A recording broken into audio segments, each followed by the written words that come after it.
Our candidates for political office talk about how they will be working for Fannin County in the near future if they actually win the office. So we've got lots of candidates here tonight. We're going to get started first with the Pledge of Allegiance, if you'd all stand. Attention, salute, pledge.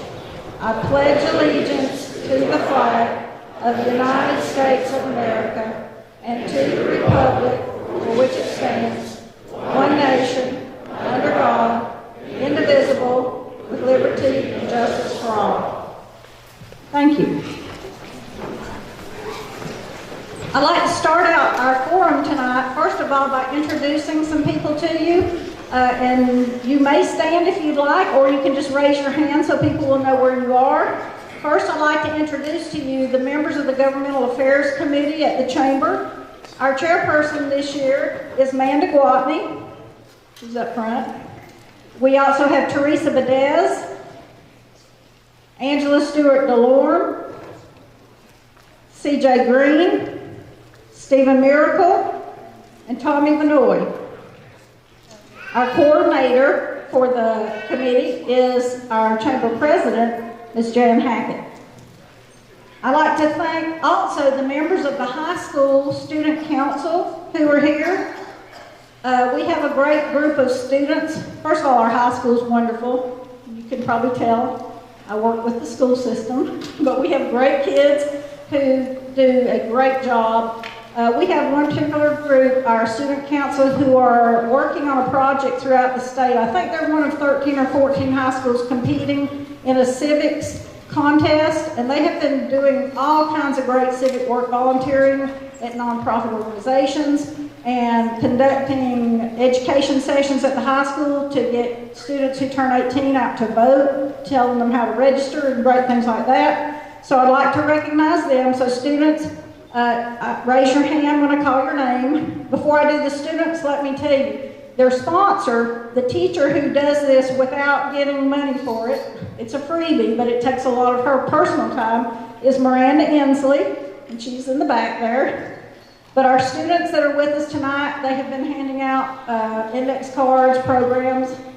Edith Mayers, Amy Young, Kelly Cox, Logan Fitz, Uriah Giant, Amanda McDaniel, Will Painter, Isabel Warner, Shayna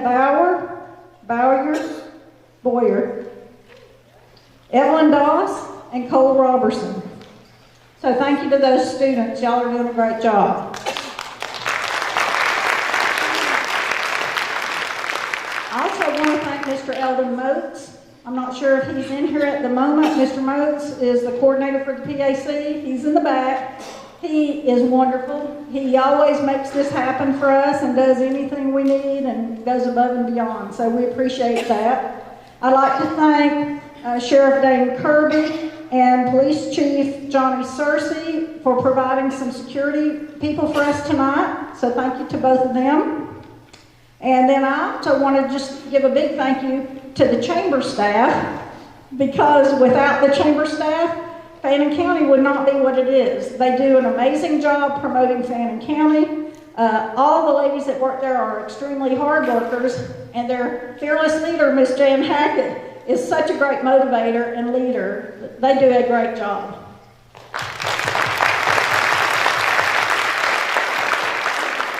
The next person that I have to say thank you to is our co-moderator, Mr. Rob Kaser. Rob is a past chairman of the chamber, and he currently works at Noontutla Creek Farms. So thank you, Rob, and he's gonna like smack me if I say something stupid or, help me if I stumble. So tonight we're gonna hear from the candidates for Magistrate Judge, Board of Education, Tax Commissioner, Georgia House of Representatives, Georgia Senate, Fannin County Commission Chairman, and Fannin County Sheriff. The times that you see in your program are approximate, because we could go a little shorter if people have shorter answers. They're not required to use their whole 3 minutes or 2 minutes. So this is just a guesstimate. The way this will work, our candidates are going to each give 3-minute opening comments, After that, they're going to be asked several questions. There will be 3 questions that the Governmental Affairs Committee has come up with. They will have 2 minutes to respond to those. And at the end, they will have 2 minutes to make closing statements. Our timers for the event are on the front row. We have Amanda Gwatney and Jody Mull, and they will be holding up signs for candidates. So candidates need to kind of pay attention to them. When you're doing your 3-minute speech, at the end of 2 minutes, they will hold up a 1-minute sign so you can judge where you're at and be prepared to stop. We really appreciate you stopping on your own in 3 minutes when they hold up the stop sign, because we don't want to have to interrupt you. But since we have 18 people here to speak tonight, we would probably have to interrupt you if you go too long. So we have had index cards that students have been passing out. If you had a question you wanted to write down, we take those audience questions. We only ask questions the audience gives if they are not personal questions. We want those to be questions that any candidate would be qualified or interested in answering. So if you ask a personal question that only applies to one candidate, we would not ask that question. So those will be asked in the event that there is extra time after the 3 questions from the committee. I like to remind everyone that this is a forum and not a debate. So a forum is here. The purpose of our forum is for you to learn as much about the candidates' views as possible. So this is not a session where our candidates are going to go back and forth and argue with each other. This is, everybody gets the same question, the same amount of response time, and we hope that you can learn more about how they view their office that they're running for and what they would do. After questions, we'll have a 2-minute closing statement. We have a podium available for candidates for opening statements and closing statements. But when candidates are answering questions, we need you to remain seated at the table. Part of this is just a time issue. We just don't have enough time for people to be getting up and down constantly. So during questions answering, everybody please remain at the tables. Other than that, opening and closing. If you choose to go to the podium, feel free. If you prefer to sit, that's perfectly fine too. All right.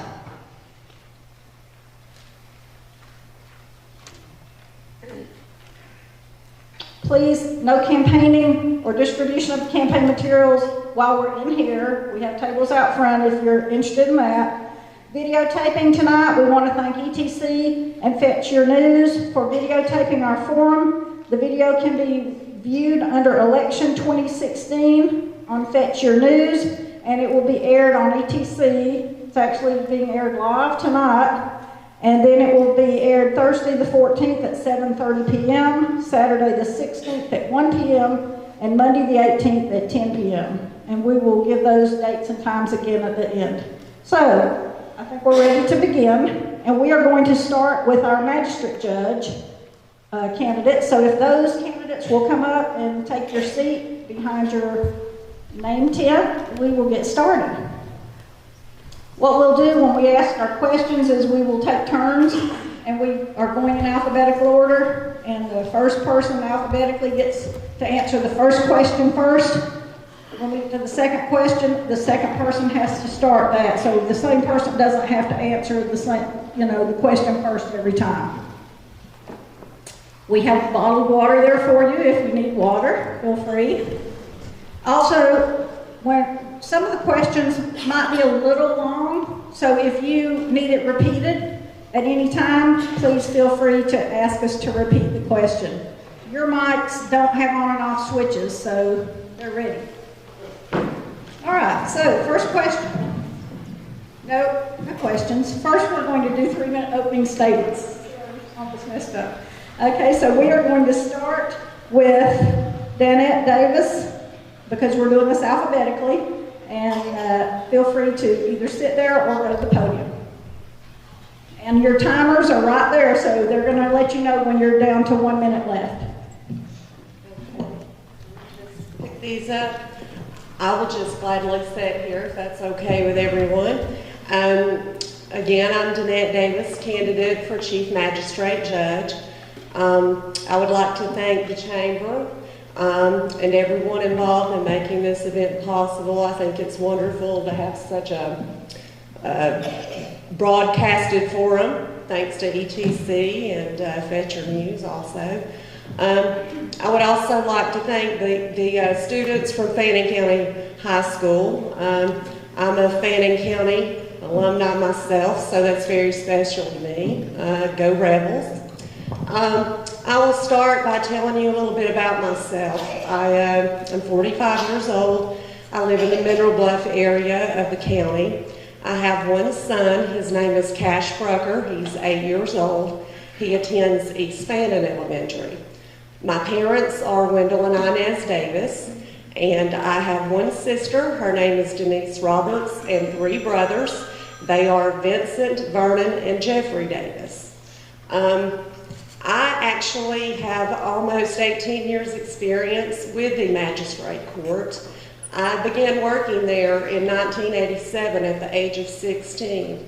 I worked for the first ever judge. And then in 1988, Ronald Newton was elected, and when he took office in 1989, he asked if I would stay on board with him. I worked along with Judge Newton many years, just he and I, before we ever hired any part-time help and then eventually full-time help. But he appointed me to serve as his clerk, and in 2004 he appointed me to serve as his assistant magistrate. In 2005, I made one of the hardest decisions I had ever made in my life at that point. I had a business opportunity to pursue real estate and land development, and I put a lot of thought into it, but I made that decision, and at that time I gave Judge Newton a 2-month notice, and I wanted to make sure I left the court whole.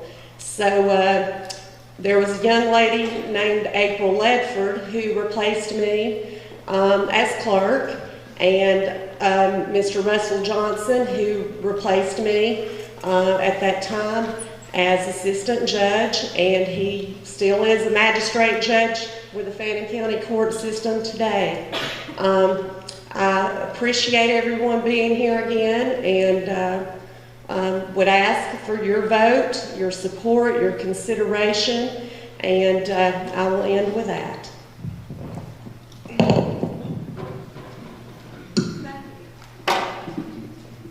Thank you. Now, Mr. Brian Jones.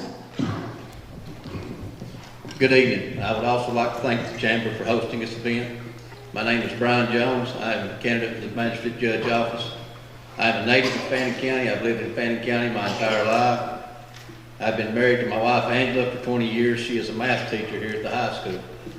I have 2 sons, Joshua, who is 28, Zachary, who is 13. I have 1 grandson, Kyle.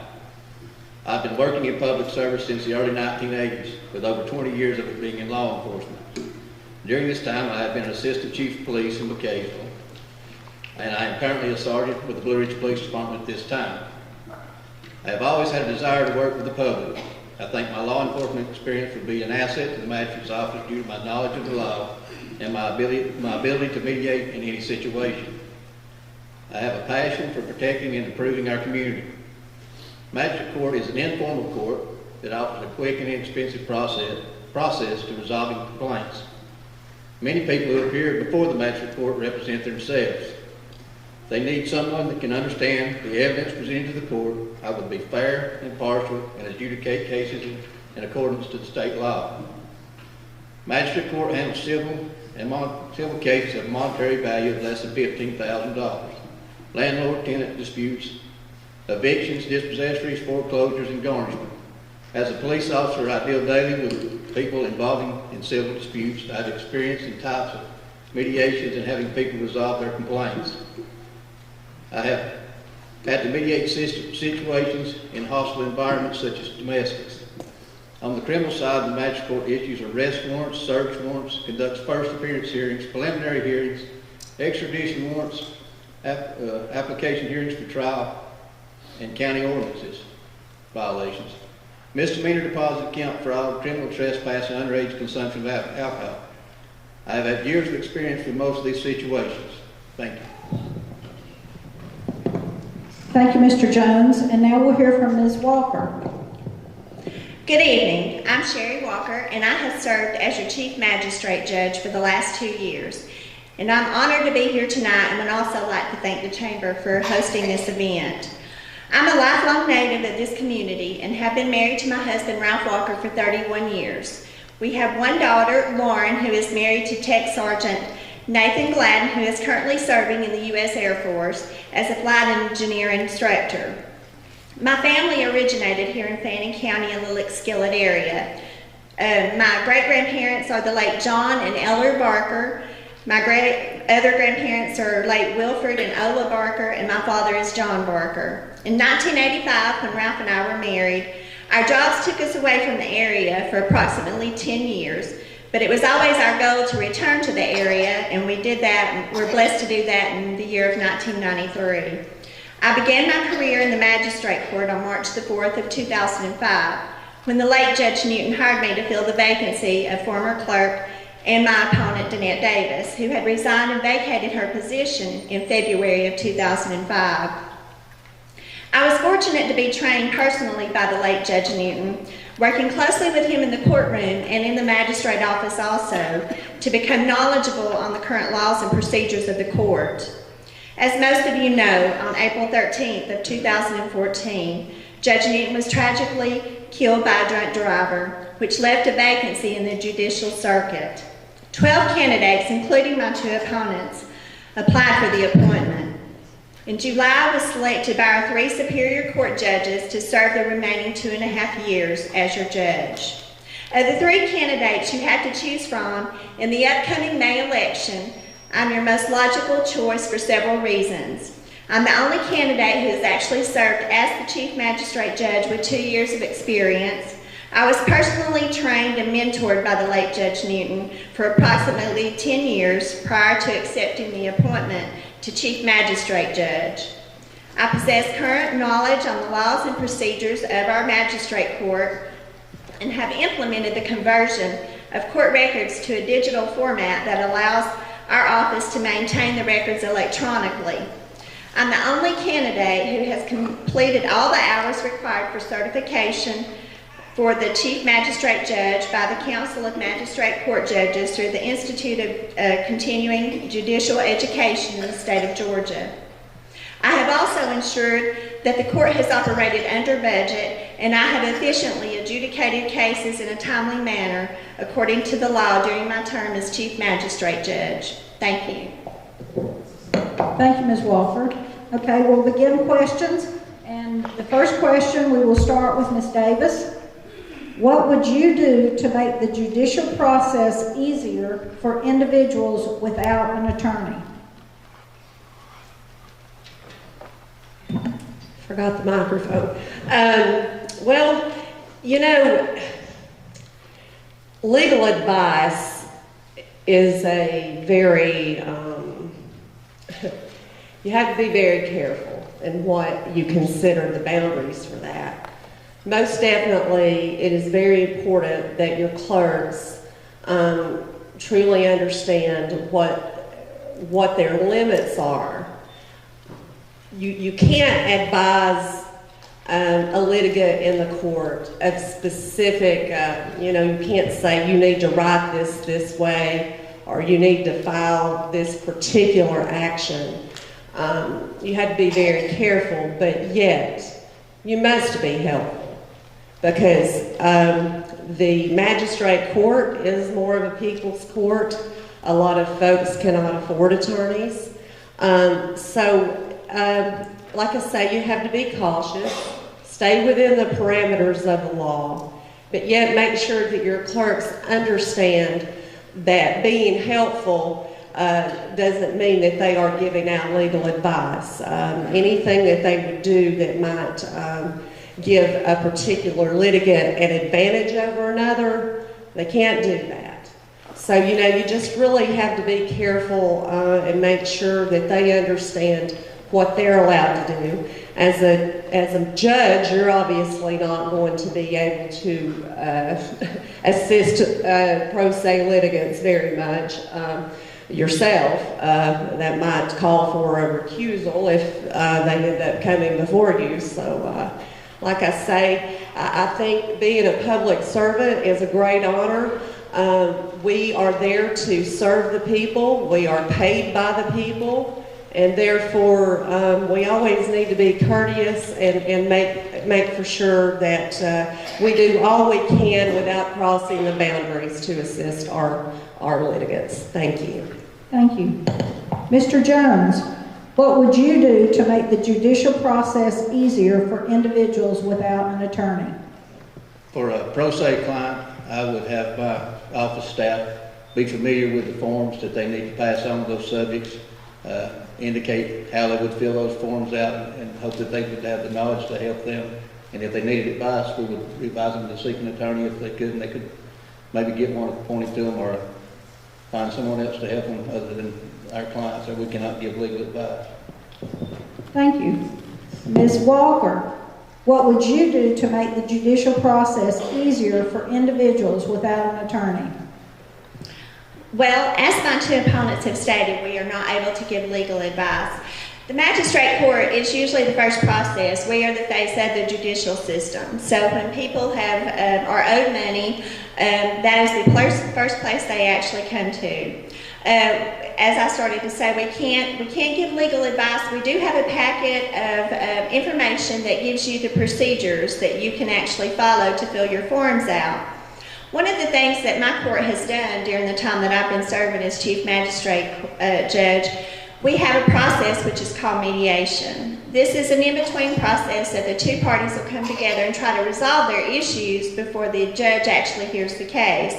This has been a very successful procedure that we do have in the magistrate court, and it has helped everyone very much because a lot of those cases get resolved before it goes before the judge, and therefore if the plaintiff or the defendant feel that they don't have to spend the money on an attorney, it works out really good for them. Thank you. All right, thank you. All right, we're going to go to our second question, and Mr. Jones, we'll start with you. How would you increase court efficiency? I would try to increase the efficiency by doing my scheduling in a timely manner. I would make sure that my court was in coincidence with the other courts in the courthouse so that we didn't have problems with the security issues or them already having court where people couldn't get to us. I would make sure everything was adjudicated on time and that the forms were filled out and that everyone was sent the application so that they would be at court on time. Thank you. Ms. Walker, how would you increase court efficiency? Presently, I have 3 clerks in the office there. They're very efficient, so they are in charge of sending out the court notices in a timely manner for the court cases. At the same time, they also call some of the defendants and the plaintiffs to advise them of the court date. Once those court notices have been sent out, I schedule those hearings and stuff. And once that's all done, unless the attorneys come forward wanting a continuance request, those cases usually go to court in the appropriate amount of time required by the law. Thank you. Ms. Davis, how would you increase court efficiency? Well, that's a good question. Honestly, if things are being scheduled timely, being heard timely, I don't really know at this moment, unless I were actually in there day to day, as to anything new that could be done to be implemented to create better efficiency. I think we all always just have to be open to always looking for new ideas, anything we can change to make things better for the public. I'm always open to try something new, so I guess that's about as good as I can answer that question at the moment. Thank you. Thank you. We'll start the third question with Ms. Walker. Ms. Walker, what are your 2 or 3 top priorities for the next 4 years should you be reelected, and how do you plan to accomplish this and or fund this? I have operated the office under budget for the last 2 years of the term that I've been in there. We currently have scanned the documents that come into the court through electronic means. That has cut down on the time of maintaining the court records. Also on the cost of sending out letters in the mail, and it makes it more accessible to the public to obtain the records that they need to get there. We've also e-filed. We've started e-filing a lot of the claims online, which has saved a lot of time and money for people. They don't have to spend their time traveling. If they're filing from out of town, they can do that on the internet and have it done a lot more efficient.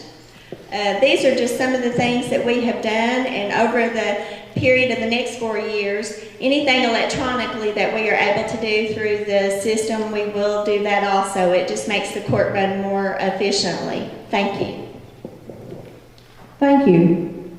Ms. Davis, what are your 2 or 3 top priorities for the next 4 years should you be elected, and how do you plan to accomplish this or fund this? One priority that I would like to look into and implement if elected is it is my understanding that court notices are just mailed via regular mail now. In the past, with my experience, we would always mail those notices via certified mail. I realize that is a big cost. But I think that it's just a better way to ensure that folks don't end up with default judgments against them, because, you know, the Postal Service sometimes makes errors, and that's just with a certified mail. I think I would like to look into implementing that with court notices. And as far as funding that, like I say, I realize it's not cheap to mail certified letters, but we just have to look at the budget, look if you know, there's something that could be cut back on to make up the difference there. And secondly, of course, to be a good steward of the taxpayers' monies, and to make, you know, of course, to maintain a budget, keep a balanced budget, and try to be as conservative yet efficient as possible. Thank you. Thank you. Mr. Jones, what are your 2 or 3 top priorities for the next 4 years should you be elected, and how do you plan to accomplish this and or fund this? My top 2 priorities would be to run an efficient courtroom, that everything is adjudicated in a timely manner. My second one would be further our education. I would like to implement a continued education program that the office staff would get to go and be trained better to suit the people and to deal with the public. When I do appoint me an assistant magistrate judge, I would have him have the same training or as good training as I had should I have to step down or recuse myself from a case, that he would be able to step in so we didn't have to have an outside judge come in. The budget is at 34% now for training. I believe we can do that without increasing it any at all. Thank you. Thank you. At this time, each candidate will have time for a 2-minute closing statement. We started alphabetically from the beginning for opening statements. We're going to go alphabetically backwards for closing statements. So let's begin with Ms. Walker. On July the 17th of 2014, I took an oath as your Chief Magistrate Judge to uphold the Constitution and the laws of the state of Georgia. I want to assure the citizens of Fannin County that I will continue to have the utmost respect and honor for the judicial office, and I will continuously strive to maintain confidence in our legal system. At the same time, I want to continue to operate the magistrate court using my proven leadership abilities while upholding the same high standards set by the late Judge Newton that you have known for the last 25 years. So as you, the citizens of Fannin County, go to the polls to vote in May, please vote for the same honesty, integrity, and experience that you have come to expect from your magistrate court. It has been a great honor and privilege to have served as your Chief Magistrate Judge for the last 2 years, and I hope that you will allow me to do that for the next 4 years. Thank you. Thank you. Mr. Jones? Again, I would like to thank the Chamber for hosting this event. I would like to also thank all of you for being concerned citizens and attending tonight. If elected to this office, I plan to run a proficient office adjudicating cases in a timely manner. I believe in fairness, impartiality, and compassionate enforcement of the law. I know the importance of taking the time necessary to hear each matter and carefully consider how the law applies to the lives of those who appear before me. I believe that my background qualifies me for the position of magistrate judge. During my time in law enforcement, I have always continued my education to better myself at my job. If elected, I plan to continue to better my education for the betterment of this office. When the community needed me, I answered the call on a daily basis. I have committed my life to serving the people of the community. I look forward to continue to serve the people of Fannin County. You have the opportunity to select the person you want to represent you in this office. It would be an honor and a privilege for that to be me. I appreciate your support and vote on the May 24th primary. Thank you. Thank you. Ms. Davis? Again, I would like to thank everyone in attendance and everyone else watching out there on TV or internet. I will say that I really want the citizens to put a lot of consideration into their vote in this upcoming nonpartisan primary on May 24th. I will point out it is the first time since when Judge Newton was first elected in 1988 that the citizens of this county will elect a new magistrate judge. It is a very important position. There are a lot of serious matters that begin in the magistrate court. The issuance of almost all criminal warrants and search warrants begin there. I truly loved the time that I served the public. I would be greatly honored if you vote to choose me as your next Chief Magistrate Judge. I pledge to work hard every day and I want the citizens to know that they can, if they place their confidence in me, that they can feel good about that. And that one thing I will assure everyone, I will always try to be fair. And I really appreciate this forum again, and thanks to the Chamber. Thank you.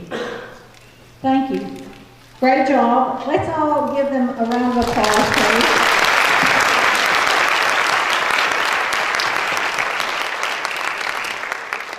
All right, thank you, candidates. We're going to move on to our Fannin County Board of Education seat. So if you will all start making your way, we will put your name tags up here.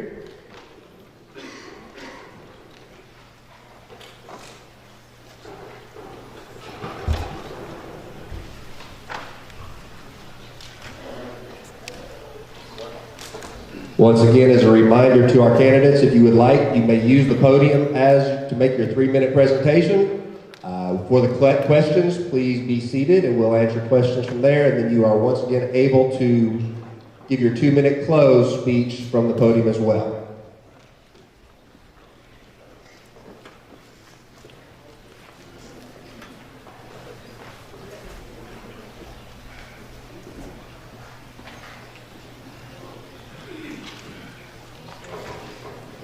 All right.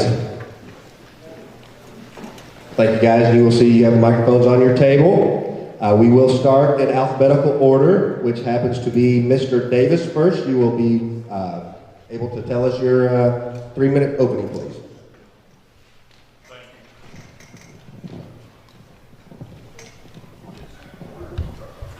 Thank you to the chamber for allowing this. I'd like to tell a little bit about myself. I'm Jeremy Davis, candidate for school board. I'm a 1992 graduate of Fannin County High. I have my own construction business. I'm a single parent of 2 children, Dannette Davis, which is 10 and in 5th grade, and my son Caden is 9 and in 3rd grade. And I'm proud to say that they attend West Fannin Elementary. During their years there, I volunteered my time on the Parent Advisory Committee. I also serve on the school governor's team, which is like a school board within the school. I have gained lots of knowledge about the function of the school system and the school and where the school's money is spent, from Title I money to SPLOST dollars. I think being on the SGT team has well prepared me for the Board of Education. I also took part in the Saints Review in 2014, which was a big success. I have been a big supporter of West Fannin, from everything from donating money for t-shirts for field day to simply offering my time wherever my time is needed. During my children's time at West Fannin, we have implemented a STEM day, which I feel is a big part of the school system, and I think it's a big thing that everybody needs to take part in. That's it. Thank you. Thank you. All right. For our opening statement for Mr. Farmer.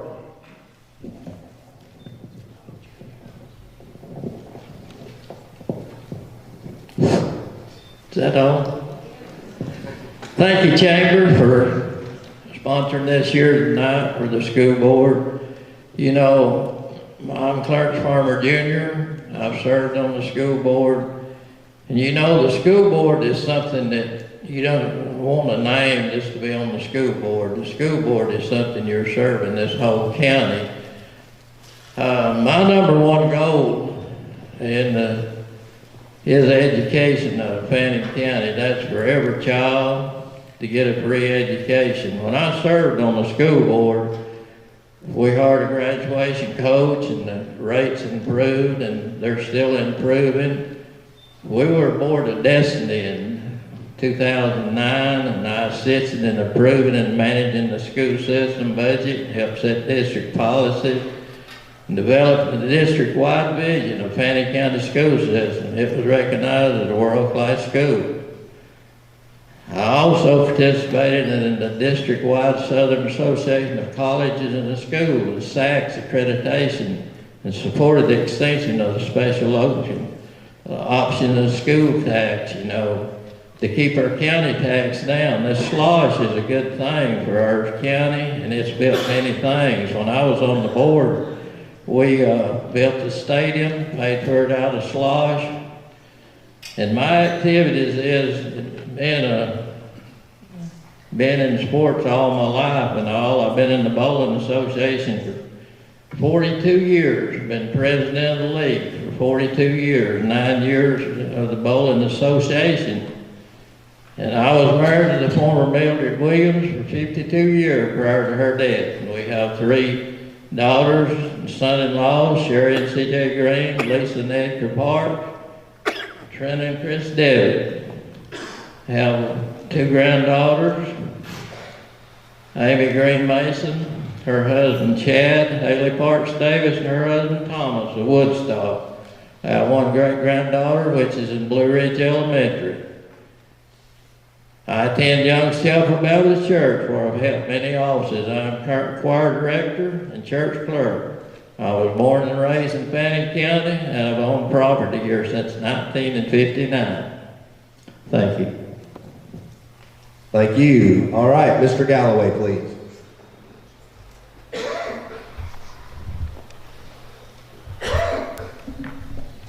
change it up and come to the podium and be a little different if that's all right. Thank you again for allowing us to be here and giving us this opportunity. Being a native of Fannin County and a Fannin County High School graduate, class of '95, this system and its success are very personal to me. My wife, Amanda, she's a class of '97. My 3 children, my oldest daughter, Brittany, class of 2014. 80 and Ariana are my other 2 children. We currently reside in Morganton, where we actively participate in the life and growth of Concord Baptist Church. My Sundays are spent as acting as choir director, and I serve as both treasurer of the activities fund and I am secretary of the cemetery committee. Professionally, I was privileged to be a co-owner of Galloway Construction for over 12 years. Before looking to new employment opportunities, I currently serve as lead plumber and electrician with the Gilmer County School Facilities Department. Personally, I've been honored to serve as second vice chair for the Fannin County Republican Party for the last 3 years. And in 2015, I was inducted into the Fannin County Sports Hall of Fame based upon my track career here at this school. In running for the Board of Ed, my primary objective is to ensure that I am a steward of the county's physical resources while maintaining an academic focus for all children served in our community. It is my objective to act as a liaison between the community and the Board of Education, the superintendent. Only under a common voice are we able to ensure all parties are represented at the decision table. It is my objective to ensure both verbally and in action that all students, faculty, staff, and citizens are provided with an open, honest, and transparent Board of Education, working within our means and ensuring the students' growth and progression. Thank you. Thank you. All right, we'll get into our questions. There'll be a total of 3 questions, and we will start once again in alphabetical order. We'll start with Mr. Davis. What are the toughest challenges facing the school system? Well, number 1 is the Georgia milestones testing. I know that we went through that last year, and we actually were very successful. And, you know, making that transition into new testing is a challenge with, you know, grades all the way down to 3rd grade. You know, the new technology that we have is key. The teachers, can't say enough about the teachers. They've done a great job as far as continuing to do good with the testing and everything. And can't say enough for them and the principals. Thank you, thank you. All right, Mr. Farmer, what are the toughest challenges facing the school system? What are the toughest challenges facing the school system?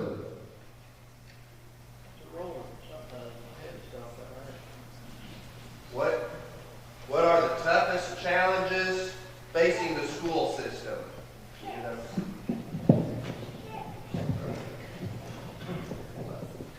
I'm sorry, when your head stopped up, you can't hardly hear it, just roared. The toughest challenge this day and time is when the state, the federal government and all, they get their hands in it. And you know, we have had a good school system here down through the years and still got a good school system. And that's one of the things, hiring the #1 teachers and bringing them in, or hiring our locals and all like that to keep our school system #1. Thank you. Thank you. All right, Mr. Galloway, what are the toughest challenges facing the school system? To me, some of the toughest challenges I think that faces our school system would be some of the influences that society puts on our kids and how we shelter our kids in the school system to give them all a safe place where they can learn and have that the education that they deserve, so that when they get out that they can face those challenges that society's throwing at us. I know it's not a very popular thing nowadays, but society is influencing our kids in a very bad way a lot of times. And I feel like the school is a safe zone for those kids, and I feel like that we need to encourage our kids, that we need to work hard to keep our kids in school and that we can achieve I think they've set a goal, the board did, that we achieve 100% graduation rate. And that's one thing that I feel very passionate about. Thank you. All right, our second question, we will start with Mr. Farmer. Tell us why you are running and what experience do you have dealing with school-related matters?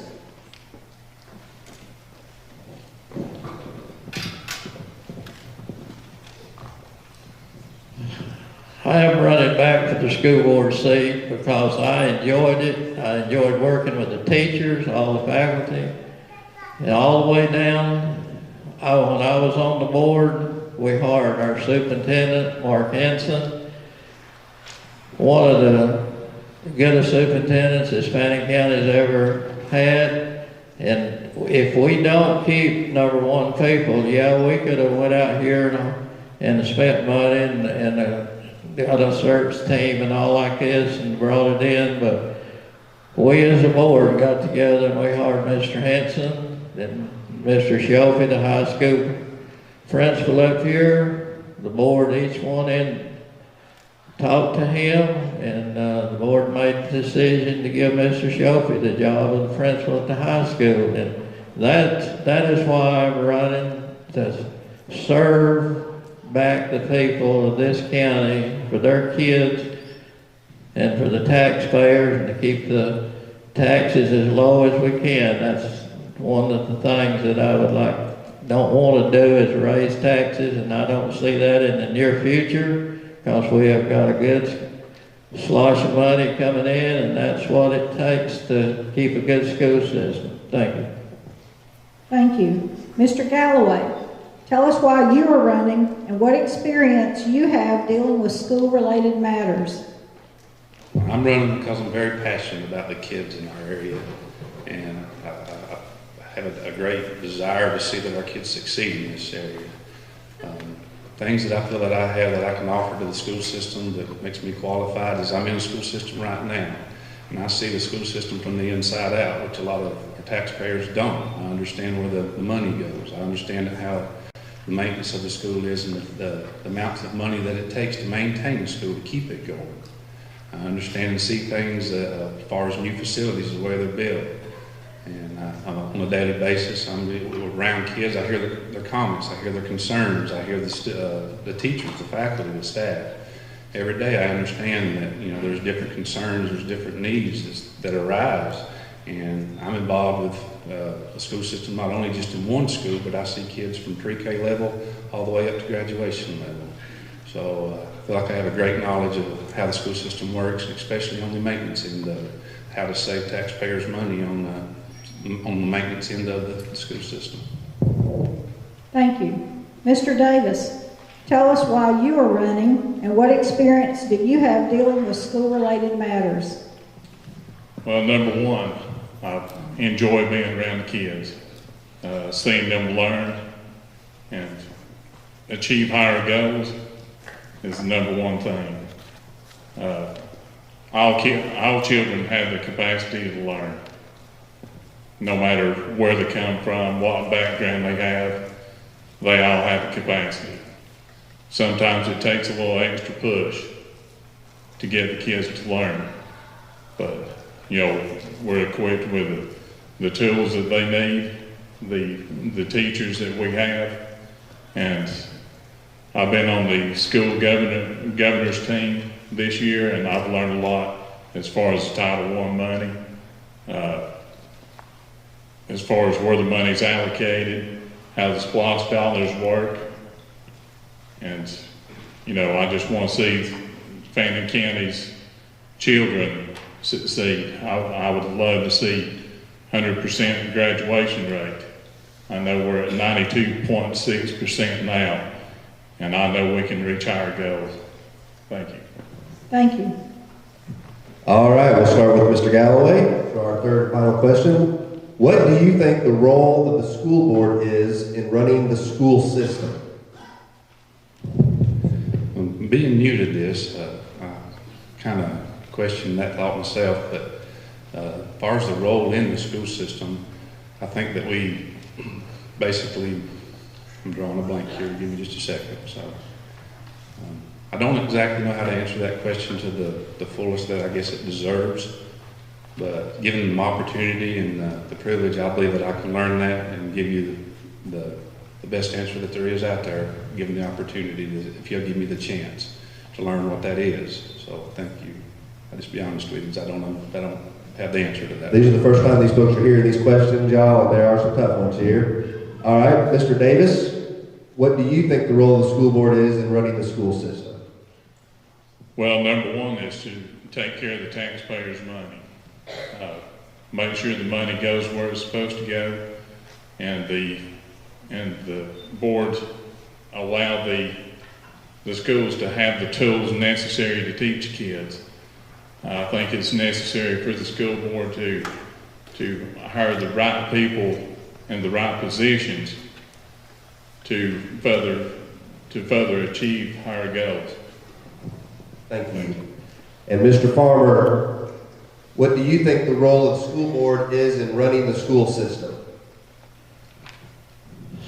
The role of the school board, once you're on the board, a lot of people don't like this, but your superintendent is the boss. He is the boss of the county. The board hires a superintendent to run the school. Yes, the board has to vote on everything that comes up before him. He can't do nothing until the board approves it. But as long as he's doing the right thing, the superintendent is hard to run the school system of the county. And that is the one goal that a lot of people have questioned, but it is a good principle thing that's put in place. If you've got a good superintendent, you've got a good school system, and the board will back you. Thank you. Thank you. Okay, we are now going to move to our 2-minute closing, and we will go in reverse order. So, Mr. Galloway, if you will please.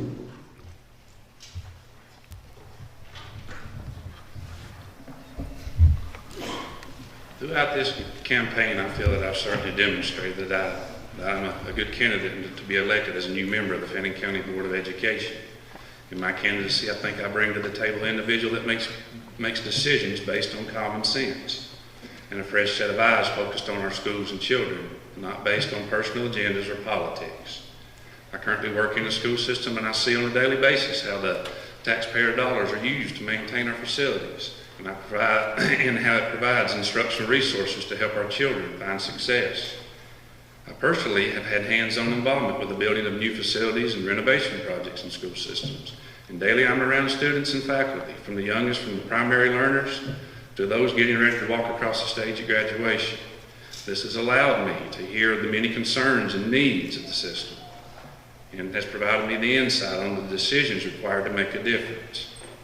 It is my objective to represent both verbally and in action that all students, faculty, staff, and citizens are provided with an open, honest, and transparent Board of Education, working within our means while setting high standards and pressing towards a 100% graduation goal. And I hope I can count on you in the vote May 24th. And I thank you for putting your children first, and I want to be your voice for those children. God bless. Thank you. Mr. Farmer. Again, I'd like to say thank you, Chamber. Thank you, high school students. Thank you for the audience that's come out tonight to hear what the people has to say. I will say this. If you let me and put me back on the school board, I'll be just like I was before. I will not let you down. I'll be honest with you. I'll be with all the kids, don't differ race, whatever the color they are, I'm right there for them. That is the one thing that I would say up front to the Fannin County voters. Give me another shot, and I will prove to you that I will be the same as I was when I was on before. Thank you. Thank you. Mr. Davis. If elected to the Board of Education, it is my intention to make sure that each school, teachers, and students have the tools necessary to achieve higher goals set before them. I've been working with TVA on a grant that would bring $600,000 to the 3 elementary schools to build outdoor classrooms and nature trails. This will benefit the schools greatly. Our teachers and students deserve the best that we can give them. After all, these students are our future. Thank you. Thank you. All right, let's give these guys a great round of applause. Thank you for your responses. And we will go ahead and welcome up our Fannin County Tax Commissioners panel next, please.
Okay, so we're ready to start with the questions and the comments for Fannin County Tax Commissioner.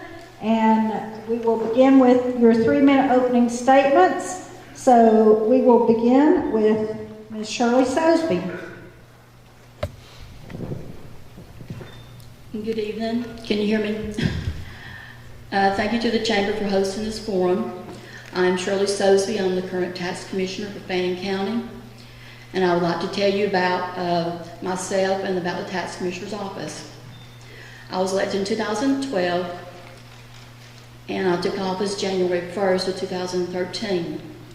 My dedication and knowledge comes with 34 years experience. I've had the pleasure of working under Wendell Davis and Beverly Weaver. I'm married to Larry Joe Sosebee, and together we have 3 children and 6 grandchildren. And I've been able to make some updates to the office, such as debit and credit card services for your convenience. You can now renew your tags online. When you receive your tag renewal in the mail, you will find the website and the RIN number you will need to complete this transaction. It is very easy and efficient.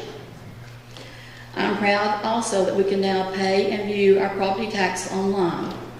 This is helpful for the taxpayer, banks, mortgage companies, attorneys, and real estate offices. It has also increased our property tax collections. The 2015 collections are now at 94%.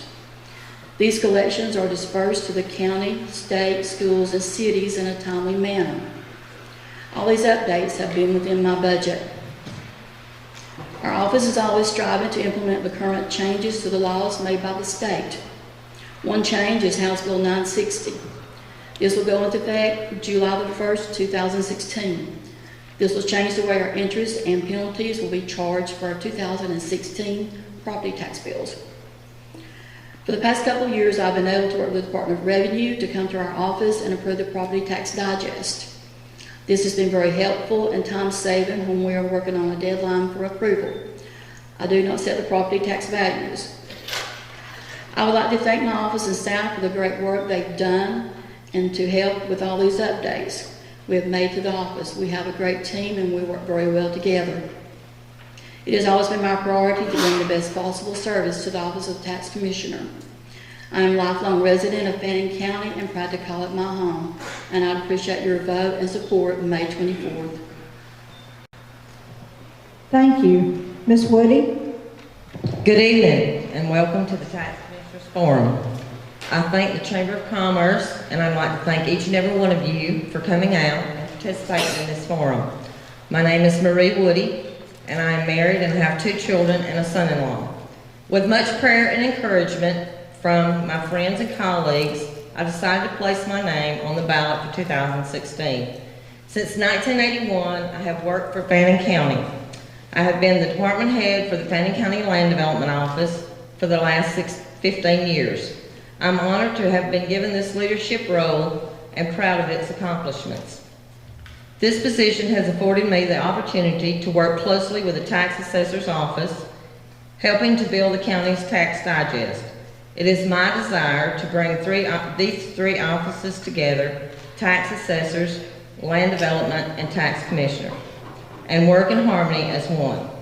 Although I love my job, I feel the employee in the land development office is well trained and can move forward without me, which affords me the opportunity to seek the office of tax commissioner. The tax office is the least favorite office in county government because no one wants to pay their taxes, but it's one of the most important ones. The county relies heavily on the funds collected by the tax commissioner's office to provide services which includes the school system, road maintenance, fire, ambulance services, and police protection, just to name a few. With millions of dollars at stake, this position demands strong leadership with a head for finance, the law, and accuracy.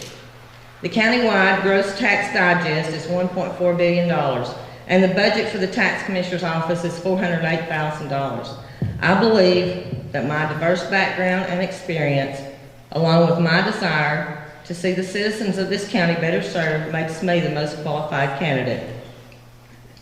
In my 35 years of service, I have gained knowledge in finance, payroll, insurance.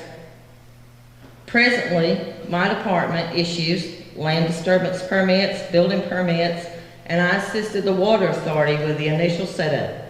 I have attended classes at the University of Georgia for the code enforcement, and I was one of the first code enforcement officers for Fannin County. Also, I participated in the second Fannin County leadership class. My dedication and determination have brought me to where I am today. I have gained experience and knowledge, and I want to use that experience and knowledge to benefit the citizens of this county. People say, just go see Marie. She is a great problem solver. It is true, I am. My desire is and always has been to serve the citizens of Fannin County. I look forward to working with the ladies in the tax commissioner's office and hope that they will be open-minded to positive changes that need to be made. I'm eager to attend classes at the University of Georgia. I am Marie Woody. Thank you. Excuse me. Thank you. Okay, we'll start with our first question, and we will begin with Ms. Sosebee. What are the toughest challenges facing the tax commissioner's office? Well, there's several. Right now, our vendor who mails our tag renewals out, World Marketing, they went bankrupt last year, and so we're in the process of changing over to Wells Fargo. This is an increase in our budget, but the state is trying to work with us and trying to get the costs down because all the counties are not budgeted for it. And one of the challenges is trying to collect the property taxes, but I try to work with the customer as best I can. I'll try to set up a contract with them so they can make monthly payments. And I always treat them with dignity and respect. When they come in and they're having problems, I listen to them. And like, what can I do? What can I do to help you? And that's what I bring to the tax commissioner's office, and that's always been my goal. It is hard for the motor vehicle right now. They're going under a lot of changes, but they're doing a great job of it, and that presents a challenge for our office. But they are in the process of replacing our printers with heated printers, so that's going to be less cost to our office. Those are some challenges I can think of right now. Thank you. Thank you. Ms. Woody, what do you think are the toughest challenges facing the tax commissioner's office? Presently, I don't know quite how to answer that because I'm not in that office. So I would suppose it would be collecting taxes. Thank you. All right, thank you. Well, and we'll start with you, Ms. Woody. Do you think that the collection of delinquent taxes is a problem, and how would you solve Because the taxes are online now, anybody can go in there and look at the taxes to see if they're delinquent. I have found some that are delinquent as far back as 5 years. My option of collecting taxes would be mailing out letters, maybe certified letters to the citizens to let them know their taxes are behind. Maybe personally contacting them and asking them, is there some way that we could help them to set up payments or collect these taxes in a timely manner? Thank you. Thank you. And to you, Ms. Sosebee, do you think that the collection of delinquent taxes is a problem, and how would you solve it? It is a problem. It's been a problem as long as I've been there, but I work diligently every day to try and collect the property taxes.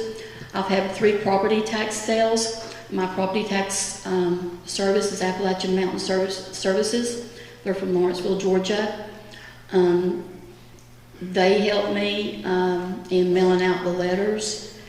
I call people, Google them for the wrong addresses. I try and do that. There are several people with back taxes. Some we can't even find, some around the country.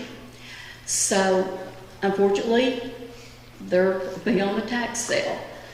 And that's just the only way to collect it is put it on the tax sale. Last year, 2 days, I posted 100 pieces of property, and 12 of them went to the tax sale. So that even got our revenue in for the county. Mobile homes is a problem. We had to take about 1,000 off of the property tax digest and bill them as NODs in 2014. So now we're trying to make sure those are on the digest or they're not on the digest, and collect that money. But it's a job, but I enjoy it, and nobody wants to pay taxes, but I do. I think our office does a very good job of it. Thank you. Thank you. Our third question that the committee prepared is very similar to one that we have from the audience. I'm going to read them both, but I think it's probably going to be pretty much the same answer. The committee question is, what are your 2 or 3 top priorities for the next 4 years should you be re-elected? We'll start with Ms. Sosebee. And how do you plan to accomplish this and or fund it? And the audience question was, what are your plans for improvements in the tax commission department? Like I said before, and I know one of my goals will be for the next 4 years is to better the mobile home property tax digest. It is a problem. But the tax assessor's office, I work great with them. Tim Messer, he's great for mobile homes. Any problem, he is so great to help, which anyone in the tax assessor's office, they've been great to help me.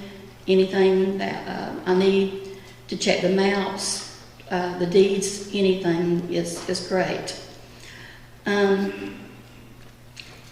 It's a problem getting to our courthouse.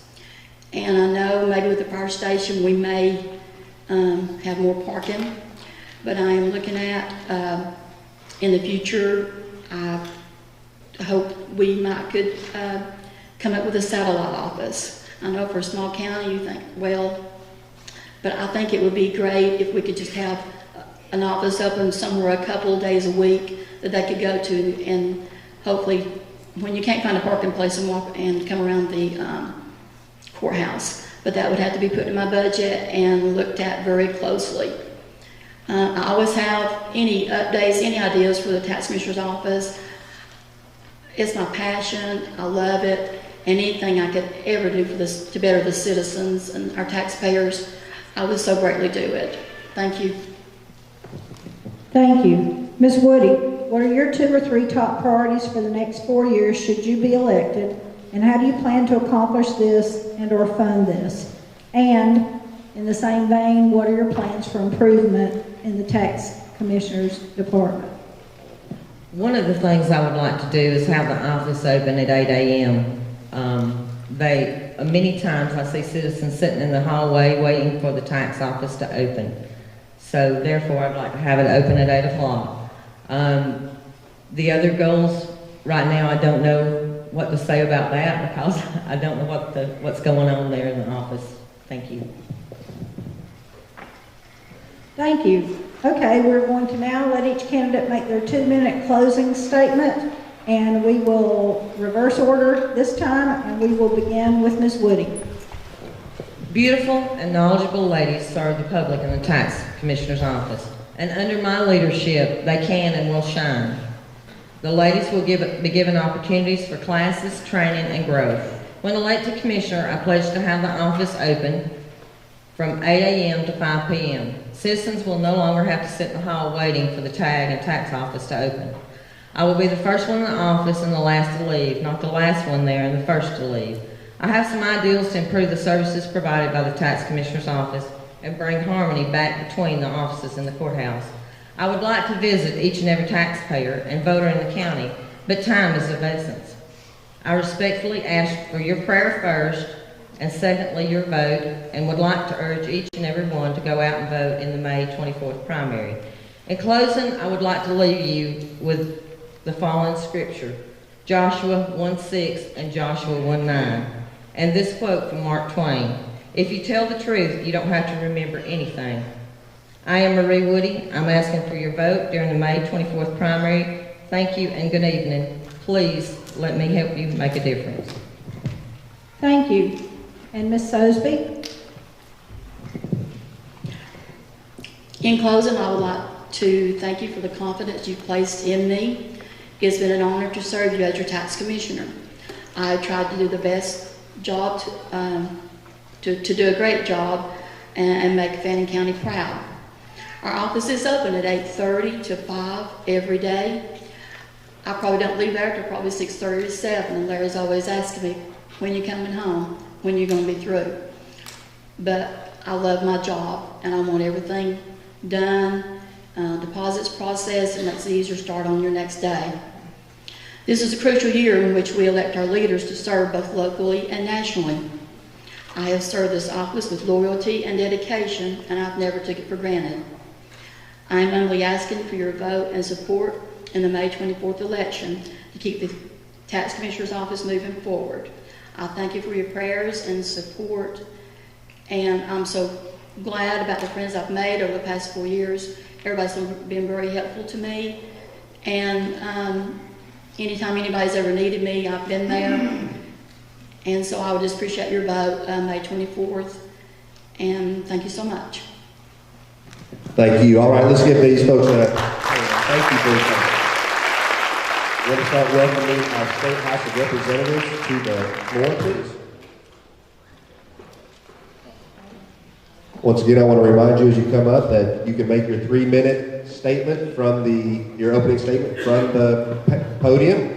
We'll take questions seated, and then you can opt to either be seated or stand at the podium again for your closing remarks.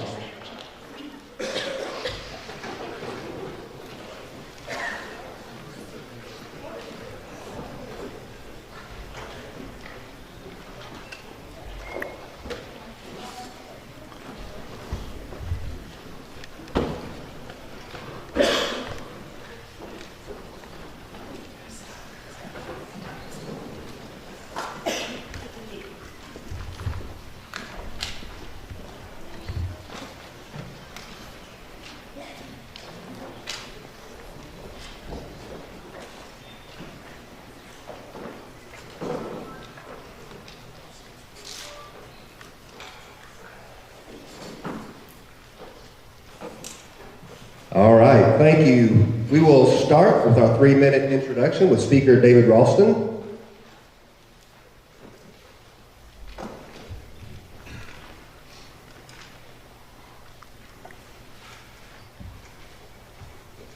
Thank you very much, Rob and Cynthia, and my thanks to the Chamber for hosting us this evening so that the people of this community can hear a discussion of issues and where we stand on the issues. I want to give a special thank you to the Student Advisory Council, to the Chamber of the Students here at Fannin County High School, many of whom came down to the Capitol this session, and I enjoyed having them down there.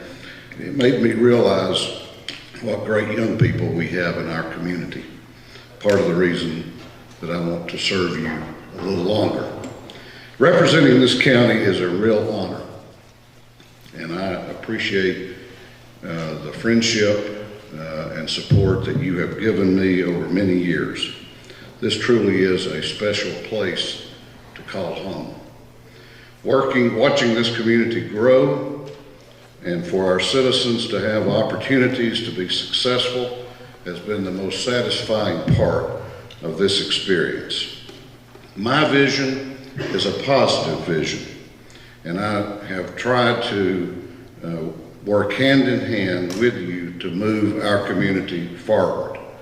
Whether it is on infrastructure, including obtaining over $900,000 for expansion of the Fannin County water system, or over $1 million in funds so that we can maintain our roads and improve and replace 2 long overdue major bridge projects, or funding for the Highway 5 improvement project that has been promised by the state to this community for almost 30 years. And most importantly, and most especially what I am proud of, is that we now have a permanent home in this community for a university campus, the University of North Georgia.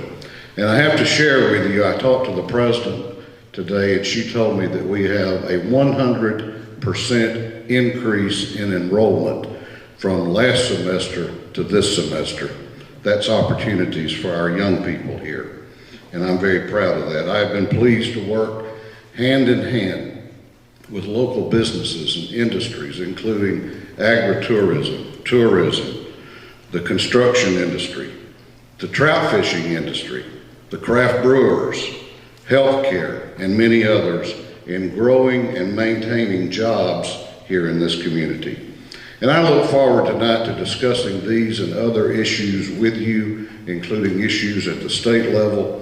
And let me tell you that I'm honored to serve you, and I'm asking very respectfully for your vote in the Republican primary on May 24 for re-election as your state representative. Thank you. Thank you. And Mr. Snider.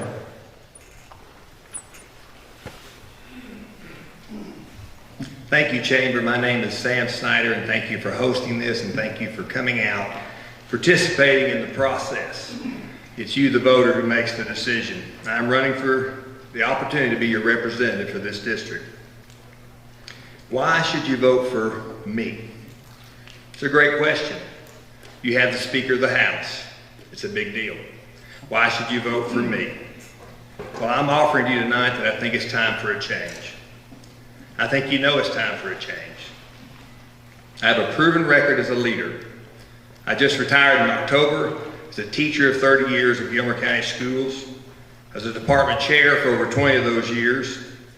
I was teacher of the year for my high school as a candidate to be the toady for the whole school system 3 different times. I've coached every sport there seems to be known, except for basketball for obvious reasons. And I enjoyed all of it. I created the cross-country team the first year we had a state champion, 5th in the state. I built the track back in 1993 by common coming together of the school system and the community to raise the funds for that. And within 6 years, we had won 5 region championships. And I guess my claim to fame as far as a coach is 17 state championships as a high school wrestling coach. 3 years ago, I got the opportunity to start a small church in South LJ, South Gilmer County. There was a need for more churches in that area, and me and 2 other coaches took that upon our plate, and it's been successful. We've been able to gather people together for a common purpose. I've had 2 small businesses in my career besides teaching, and one of them I still have sore knees from laying tile, but I still enjoy doing because of the beauty when it's finished. I do know how to work well with others. I've built several programs. I am someone who represents this district. I moved here when I was 13 years old. It was 1977 with my parents. My dad was a federal veterinarian over this whole area. I married my wife, Carla, from Epworth. Probably the best decision I made was going to church on an evening in 1983 and got to meet her. My parents and in-laws live in this district. My sister-in-law, Dr. Kim Williams, though she's a pediatrician here in Fannin County, was my doctor until 5 years ago. You can figure that out later. I think that the priorities that I have do represent this county, and it begins with my faith in God. I feel strongly that guides my decisions, and it is an estimate of what I will do in the future. But one of the most precious things after that is meeting my wife. And as most of you know, 30 plus years of marriage is not easy. But with the wife I married, it's very easy. My grandkids call her Grammy. That's where she is, right back there. I'm thankful she's able to make it. My son had to work a little bit late, and she was not for sure she could. So I'm glad you're here, baby. And I do have 2 sons I'm very proud of. I'm an emotional, passionate person. One of them got the opportunity to teach at Fannin County for 3 years, and the other one is about to graduate with a doctorate in physical therapy. If you vote for me, I will represent this county as someone who has been through a great deal of experience here. Thank you. Thank you. All right, thank you. All right, we will start with Mr. Ralston with our 3 questions. Actually, we have some other questions that were brought up from the floor, and I think we have time for, so we will answer some of those as well. But we will start with number 1. What do you think will be the most important legislative issue facing the General Assembly next year? Well, the most important issue next year will be what is most important each year, and that is our state budget. That's the only measure that we have to pass each year, and that is to approve a balanced budget. And I'm proud of the budget that we have managed to pass the years that I've been in this position. I became Speaker in January of 2010. We were facing the largest budget shortfall in Georgia since the Great Depression. We cut 20% out of the budget that session. And that was a very challenging but learning process for us, and I think it was good for the state. But I think we're going to have some other issues. It's really a little hard to predict until the veto period is over. Governor Deal, as you know, vetoed a measure that we worked very hard on this session, the Religious Liberties Bill. I suspect that's going to be back. I'm hoping that the people who feel as I do about that will work to come to a solution rather than just to keep an issue alive. I'm hoping he will sign into law the campus carry bill that we passed. One of the things that I have tried very hard to do while I've been Speaker is to strengthen in every way possible and never weaken our Second Amendment protections, and I will never do that.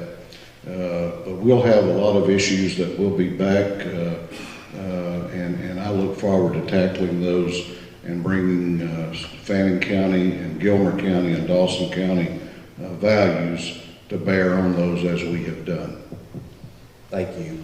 Mr. Snider, what do you think will be the most important legislative issue facing the General Assembly next year? Well, I believe there's going to be 2 categories that have came up and will continue to come up. 2 years ago, when I lost with only 35% of the vote, the promise was made to cut taxes, cut red tape, and to increase jobs. And the first session, taxes were raised $1 billion a year for transportation. Don't promise me you're going to cut taxes and then raise them $1 billion. There's still a T-SPLOST penalty, where our counties have to pay 30% matching funds, and anyone who voted for T-SPLOST only has to pay 10%. There's a fair tax question.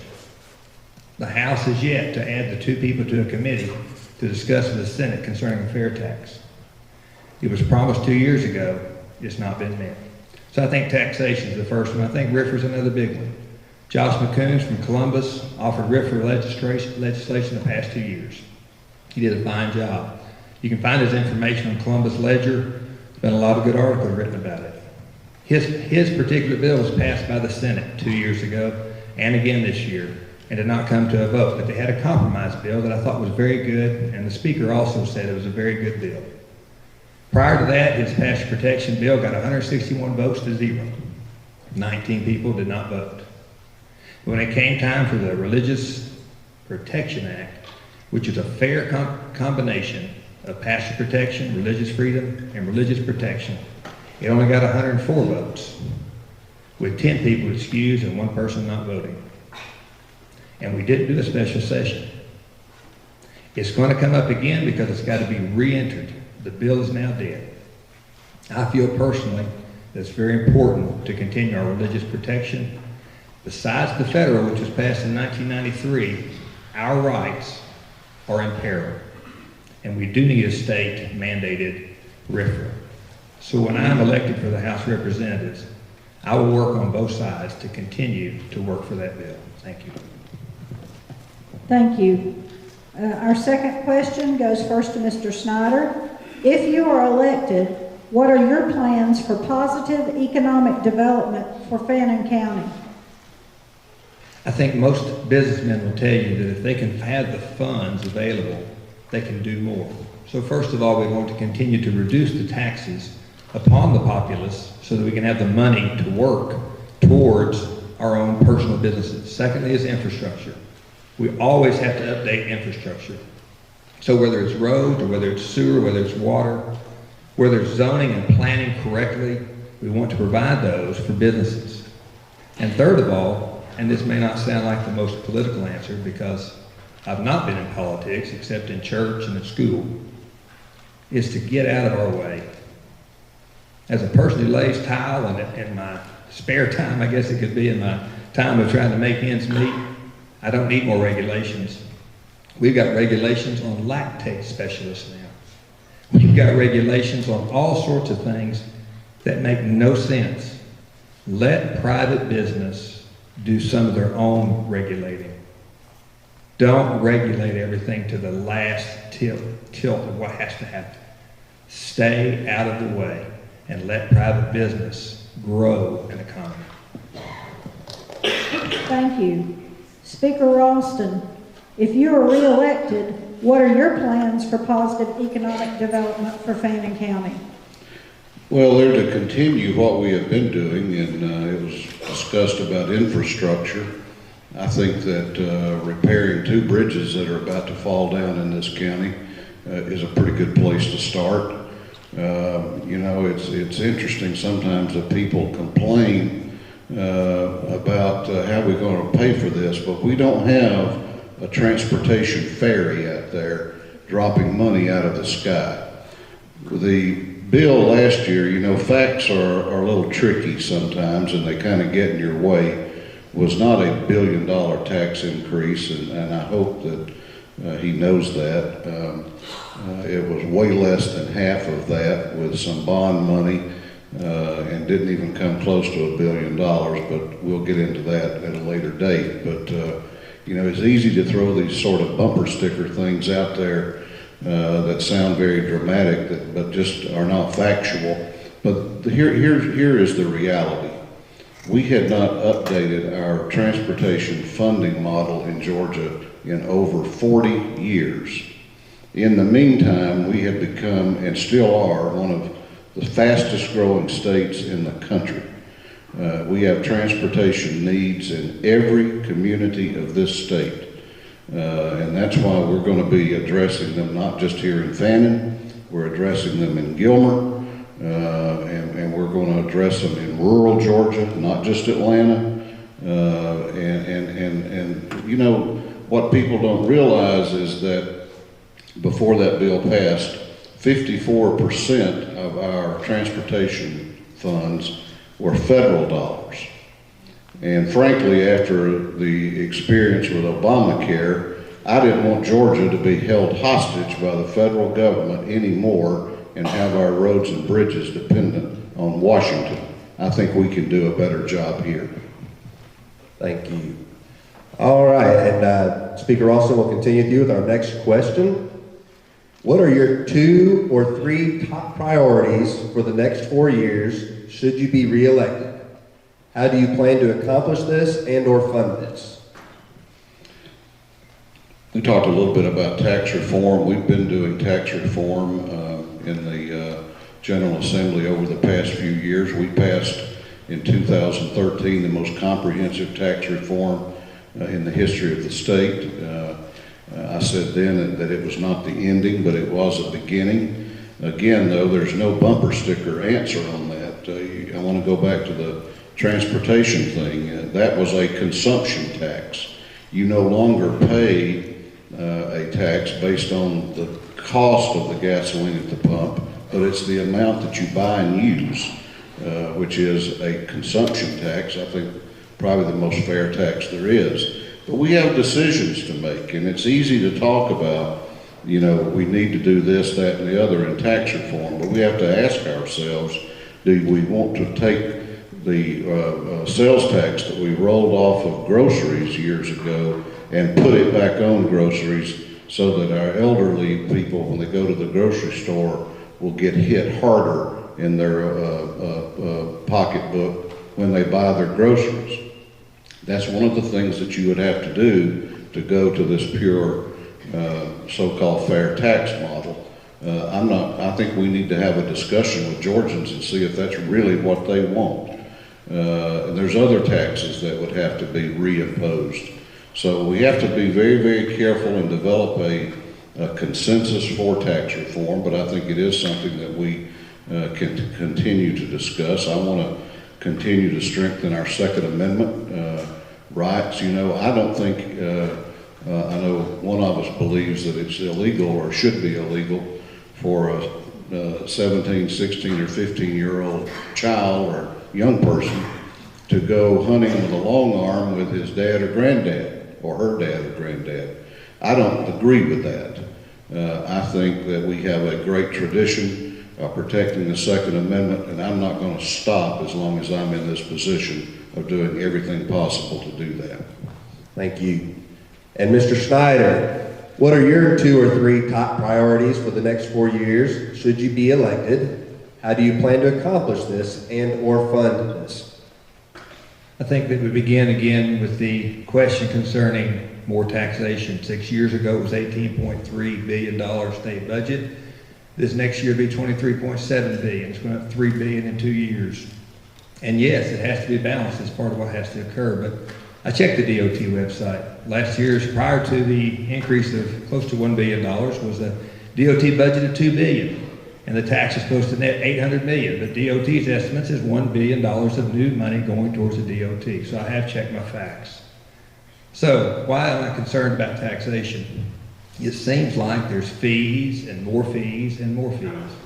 And the fee that hit me sideways this year was not only is the excise tax part of the transportation, it's also a $5 motel tax. Maybe all the motels I took my wrestling team to are wrong, but I always bring a form that says state tax exempt because we're a school system, and also hotel motel tax exempt because we're a school system. This year, the $5 was not exempted. So for my wrestling team, as much as we travel across the South and especially in Georgia, it costs us another $300 just to go to wrestling tournaments because of this new tax. That's $300 we have to raise as a program. So after that would be RFRA. I would think with 86%, because it was mentioned that whatever the people would want, we would do, 86% of Republicans believe in the Religious Liberty Act. 86%, over two-thirds of the House is Republican. And we can't find 120 votes. Is it possible that we voted for it with the knowledge it would be vetoed? Is that possible? You know, things have happened over the last couple of years. It's not just a change, but you've got to think about it. Who is going to represent your district? I'm looking for the opportunity to hear what you believe and to represent you in that way. Thank you. Thank you. I think we have time for an audience question, and we will start with Mr. Snider. The question is, we hear the following statement in our state and local politics: government is too big and should be reduced at all levels. Do you believe that government should be reduced, or should it be increased in size and cost to provide more services? And how would you implement this in your daily decisions in office? I strongly am opposed to socialism. It doesn't work. I know Bernie is rather popular on the national level, but I don't want the government to do for me. I really don't. I want to operate my life by earning my way. Now, thankfully, our state government does provide education. Our state government does maintain roads. There are a lot of things that our state constitution tells our government to do, and we should do all of those. But can we reduce that? I believe we can. And being in a school system and being in any organization, you find sometimes the top layer is a little big. I think we need to reduce some of the top layer and reduce some of the middle and find a way to make sure we're taking care of those who are actually getting the work done. In the school system, I see that all the time. And that's nothing against the people who are administrators above me when I was teaching. But I see that person who's making $8 or $9 an hour as a parapro. I drive a bus from time to time just to give them a break because we're short on bus drivers. And I make $9 an hour to drive a bus. I'm glad to do that. I'm thankful to do that. But that's difficult to live on that amount of money. While I see consultants at schools sometimes making $10,000 a month and working 20 hours. I don't understand that. I think we have the same issue in government. There are a lot of things and perks and things put in that budget that is fluff. We need 180 people to show up for 40 days, represent all the districts of this state, go home, don't do any harm, find out what their district wants done, continue the discussion throughout the year, and come back for another 40 days. Career, establishment, politicians who are not involved in their community needs to become a thing of the past. Thank you. Speaker Ralston, we hear the following statement in our state and local politics. Government is too big and should be reduced at all levels. Do you believe that government should be reduced, or should it be increased in size and cost to provide more services? And how would you implement this in your daily decisions in office? Well, first of all, I never said you were a socialist. Just wanted to be clear on that. I think it's incumbent upon us always to look for innovative ways of doing things differently and trimming down, and we are doing that. Over the last 10 years, the Department of Transportation in Georgia has over 8,000 fewer employees than it did 10 years ago. That is reducing the size of government. Now, what I also believe, though, it's really easy to talk about cutting spending and cutting spending and cutting spending. But I think if you're going to talk about that, then you need to offer up some specific cuts that you would make. Would you cut the 3% pay raise we gave school teachers this year? Would you cut the 3% pay raise that we gave the lowest paid highway patrol in the nation, the Georgia State Patrol? Would you cut that months after the Chattanooga terrorist attack? Would you cut that? Where would you cut? I think you have an obligation, rather than just to talk these things, to say, here are some specific ways that I will cut the budget. All right, thank you. All right, now we are moving to our 2-minute closing statement, and we will go reverse order. So, Mr. Snider, you may take the podium. Thank you again, Chamber, for hosting this. We greatly appreciate it. And of course, you change your closing remarks a bit after you go through a process like this. And so I must first address the 3% pay raise. It's just like someone who's been there a while to not know how that really works. Galloway County will receive $700,000 more next year to add 2 more days to our contract year for teachers and supposed to give everyone a 3% raise. It takes $250,000 just to go back to 190 days. That brings $700,000 down to, I believe, $450,000. My son's a math teacher. It takes another $200,000 to cover all the increases in healthcare costs and benefits. So now we're down to $250,000. For our school alone, Our superintendent stated it would take $1 million a year to increase everyone's pay 3%. So how do we do it? We can't. It sounds great politically to say we gave teachers a 3% raise, but the money's not there and it's not promised the next year. Second thing would have to be the State Patrol. It goes back to the exact same thing I'm concerned about. Our colonel is one of the top 3 highest paid State Patrol colonels in the nation, while our State Patrol are going to move from 50th to 49th. That's the difference that we have. So in my closing remarks, when the Senate passes bills like English as the language of our state, and the House doesn't vote on it, when the Senate passes that illegal aliens would have to have a different driver's license than we have as citizens, and it doesn't get a vote in the House. And when Josh McCoons, who stood up for 2 years for RFRA, after the session gets $10 million taken out by a line-item veto from his own district for Columbus because he stood up for what's right. I'm tired of bully politics. I'm tired of it. And I want to represent you. And I'm asking for your vote. Thank you. Thank you. Speaker Ralston.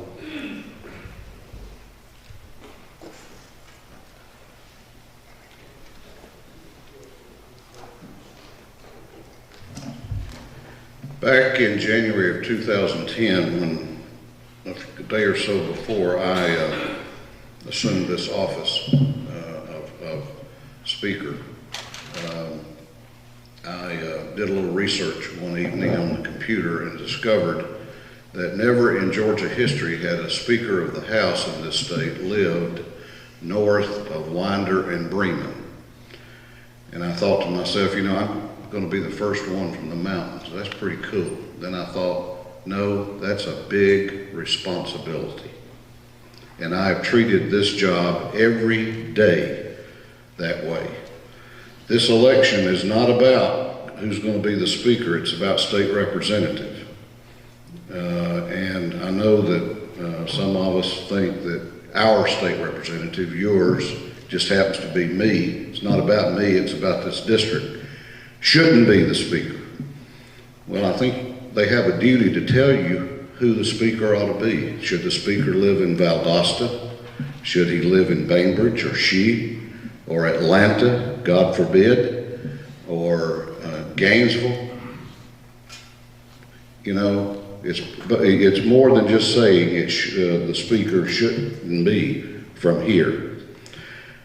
I think you deserve to know what is at stake in this election, who can be effective representing your children, our seniors, our working families, who understands the issues and who is dedicated to a positive vision rather than just constant naysaying and negativity. And that's where I'm going to stay focused, is on the positive. I love this community. My kids grew up here. They went to school at this campus here. And I want this community in Gilmer County and Dawson County young people to have nothing but the best. And as long as you honor me with this trust, then I'm never going to quit fighting for that. I need your prayers, I need your support, and I ask for your vote. And I look forward to campaigning all across this county as we have been doing for the next few weeks. God bless you. Thank you. Let's give these gentlemen a hand and thank you for participating with us this evening.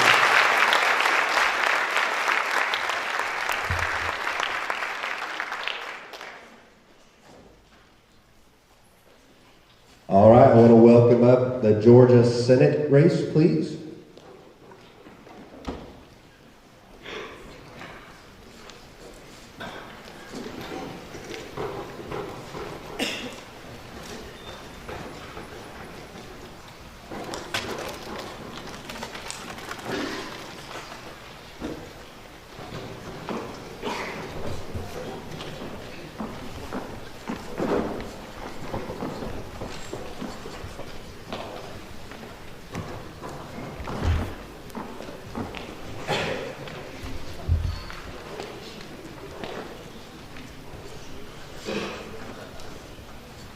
Welcome, Senator Gooch. We're glad to have you here tonight. His opponent was unable to attend, but we're thrilled that he's here, and he's going to give us a 3-minute opening, and then he will be very happy to answer some questions. Thank you, Cynthia and Rob. Thank you all, Fannin County, for coming out tonight, and thank you for allowing me to be your voice in Atlanta for the last 6 years. It's an extreme honor and a big responsibility to make the decisions on your behalf. You know, there's a lot of diversity in a Senate district or a House district. Less so probably up here in North Georgia. We're a very conservative area of the state, one of the most conservative in the nation, in fact. And so I listen to the feedback that I get from all of you. There's probably 200,000 constituents in my district. I represent portions of Forsyth County, all of Dawson, Lumpkin, White, Union, Fannin, Gilmer, and about half of Pickens. So I listen to a lot of diversity from time to time on issues like religious liberty and gun control and so forth and so on, but I always take back home my thoughts of the session and talk to my constituents and ask for your feedback and your input, not only during session but throughout the year, because it helps me prepare for the next session and what the issues are that's going to be coming up and facing our state. I'm proud to be a father of 3 children, Sam, Seth, and Sawyer. If you came in and saw my brochure on the table, you'll see a picture of them on the back. I'd encourage you to pick one up on your way out. My wife Shannon and I have been married for about 21 years. I grew up in North Georgia. I'm a 6th generation native Georgian from Lumpkin County. I have a lot of family and friends in Union County and Suches, but I also have relatives here in Fannin County as well. And I love Fannin County so much, I even bought real estate up here about 3 years ago. So I'm a taxpayer of Fannin County. I enjoy coming up here. Some of my favorite restaurants are in Blue Ridge and downtown. And I enjoy just the camaraderie that I've come to become affiliated with so many great people. But my biggest honor is representing you in Atlanta. And I hope that you'll give me a chance to do that for 2 more years. You'll have a choice this year. My opponent's not here tonight, but I'm asking for your vote and your support again on May 24th. And I'll be glad to move on to the questions at this time. Thank you, Senator Gooch. The first question is, what do you think will be the most important legislative issue facing the General Assembly next year? Well, as the Speaker already said, the budget is our one and most important issue every year. It's the one thing that we're mandated to do in Georgia. Our Constitution requires that we balance our budget. Now that's a very unusual concept in Washington, D.C., but in Georgia we balance our budget every year. We're proud to do that. It's not an easy task. It shouldn't be easy. It shouldn't be an easy task to take the revenues and spread out those revenues over the expenses and try to prioritize what the needs are of our state. Our first priority is always our education. Public education, K through 12, is our #1 goal, to provide the best educational systems we can definitely afford in what we can provide. And I think we're really in good shape up here in North Georgia. I heard the candidates earlier speaking about the school boards. We want to support our local schools, and we have a great school system. We have great teachers. We have good administrators. And so our #1 priority is that budget, and in that budget, our first priority is education. There'll be a lot of discussion as we move into January about religious liberty. The House and the Senate worked together this year and last year. We came to a good compromise. The House and the Senate worked well together on that. We passed a religious liberty bill that balanced the needs of our state, our future economic development opportunities, and also our First Amendment rights, all bundled up into one bill. And that's a very difficult task. But I think we accomplished it through the leadership in the House and the Senate. And now the governor, of course, has decided to veto that bill. I predict that will be the very first bill that we'll introduce in the Senate next year. I'll be a co-sponsor of that bill if given the opportunity, and I look forward to passing another religious liberty bill. And hopefully the governor will be working with us throughout the fall and the winter and prepare for that, so he'll sign that bill next year. Other issues I'd like to see us work on next year: health care. Rural health care in Georgia is becoming a critical issue. I have 2 hospitals in my district right now, one in LJ that's closed down, and another sister hospital in Dahlonega that's not doing well financially. those were for-profit hospitals. We've got to do something in rural Georgia to keep our hospitals open. They not only provide a lot of jobs to our rural communities, but they provide that critical care that our elderly people and our young people need in a case of emergency. And so we've got to look at ways to doing that. We passed some legislation this year that will go a long ways toward helping in those communities, but I think we're going to have to continue to do more. Thank you. If you are reelected, what are your plans for positive economic development for Fannin County? Well, you know, tourism is our #1 industry along with agriculture in Georgia. And tourism is our #1 industry here in Fannin County, like the rest of my district. I'd like to see us do a better job of promoting tourism in Georgia, outside of Georgia. You see ads for Michigan, you see ads for Louisiana and Mississippi and other parts of our country. People are coming here and they're advertising to us to go to their states, and I think we need to do a better job of that. We put a couple $1 million a year in the state budget to help promote tourism in Georgia, but I don't believe it's enough. I think we're going to have to increase that spending as our growth comes back into the budget and our revenues are affordable. I think we'll have to spend some more money in the tourism industry as well. Thank you. What are your 2 or 3 top priorities for the next 4 years should you be reelected? How do you plan to accomplish this and/or fund this? I think it was already alluded to earlier. Tax reform is critical, I think, going forward. Georgia has one of the most affordable tax rates in the country. We tax our citizens probably 49th or 50th out of all the other states if you look at a list on a per capita basis. So we're already a very efficient government. Can we do more? Yes, we can. I think as our budget continues to grow, and we are approaching $24 billion a year now, I think we need to start lowering the income tax. We need to start putting money back into small businesses to where they'll come to rural Georgia and they'll create jobs here in Fannin County and other parts of Georgia. I think rural Georgia is missing an opportunity. We see a lot of job growth and a lot of corporate expansions in the metro areas around our state, but we're not seeing that out in the rural areas, and I want to make that a very much a priority for me next 2 years, is to do more for rural Georgia through tax incentives and through expansion of our tourism promotion. Thank you. And now you have 2 minutes if you would like to wrap up and give your closing remarks, please. Well, that was short. Let me add a couple other things. There's been a lot of talk tonight, and there's been a lot of talk already in this race, not only in my race but in others, about the size of government. Over the last 6 years, I don't take full credit for it, but I was involved with that. I'm part of a team. There's 56 senators, there's 180 House members in the Georgia House of Representatives. We work as a team. If you don't work as a team, you don't get anything done. Ask any sports coach. If your team doesn't work together, you're never going to win a game. Have we done everything we need to do in Georgia? No, but there's still work that can be done, but we've done a lot. Let me just discuss a few of those. Most people don't realize it. Some of the tax reform that's been done in the recent years include eliminating the estate tax. Most people know it as the death tax. You no longer have that in Georgia. We've also eliminated and repealed the state property tax on your real estate here in Fannin County. You no longer get a tax bill from the tax commissioner with the state property tax. It used to be a $250,000. We've repealed the marriage penalty. As you know, as being a married couple, you were penalized for that several years ago. Seniors, anybody in the room over 65 years of age no longer pays income tax in Georgia for the first $130,000 of their income. That was done by this Georgia General Assembly in the last few years while I've been a part of that. We also asked you, the taxpayer, to approve a constitutional amendment 2 years ago to prevent the future generations of General Assemblies from raising your income tax. So we have a cap now of 6% in Georgia. There can never be an increase in income tax above 6%, which is the current top rate, unless you, the voters, agree to change the Constitution again. And I doubt that's going to happen.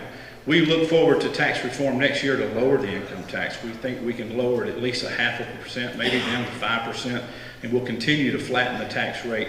We'll use a more of a fair tax approach, and we'll broaden the sales tax base in Georgia, and then we can eliminate the income tax totally in years to come. Can't do it overnight, but you can do it as time makes itself available. And one last stat. 6 years ago when I took over in the position I'm in today as your senator for District 51, there were 70,716 state employees. 70,716. Today, just 6 years later, it's 58,262 employees. That's 13,000 full-time positions that have been eliminated. We did that primarily through attrition and through zero-based budgeting that we implemented in 2012. We'll continue to do those things. We'll continue to look for ways to make state government more efficient. I ask you to vote for me on May 24th. And as you leave tonight, I would ask you to take a yard sign and a bumper sticker and my brochure home with you and call me. My phone number, cell phone, 706-300-6568. Thank you for having me. Thank you. Let's give Senator Gooch a round of applause.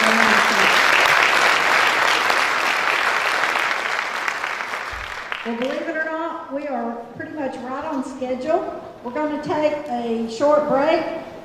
We will start back promptly at 8:15 with our next group of candidates, the Fannin County Board of Commissioners. So we will be back with you shortly.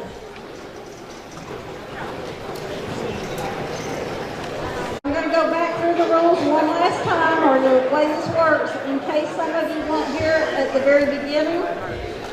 Each candidate will be given 3 minutes for an opening statement. Then they will answer 3 questions that the Governmental Affairs Committee has come up with, and we'll have 2 minutes to respond to each of those.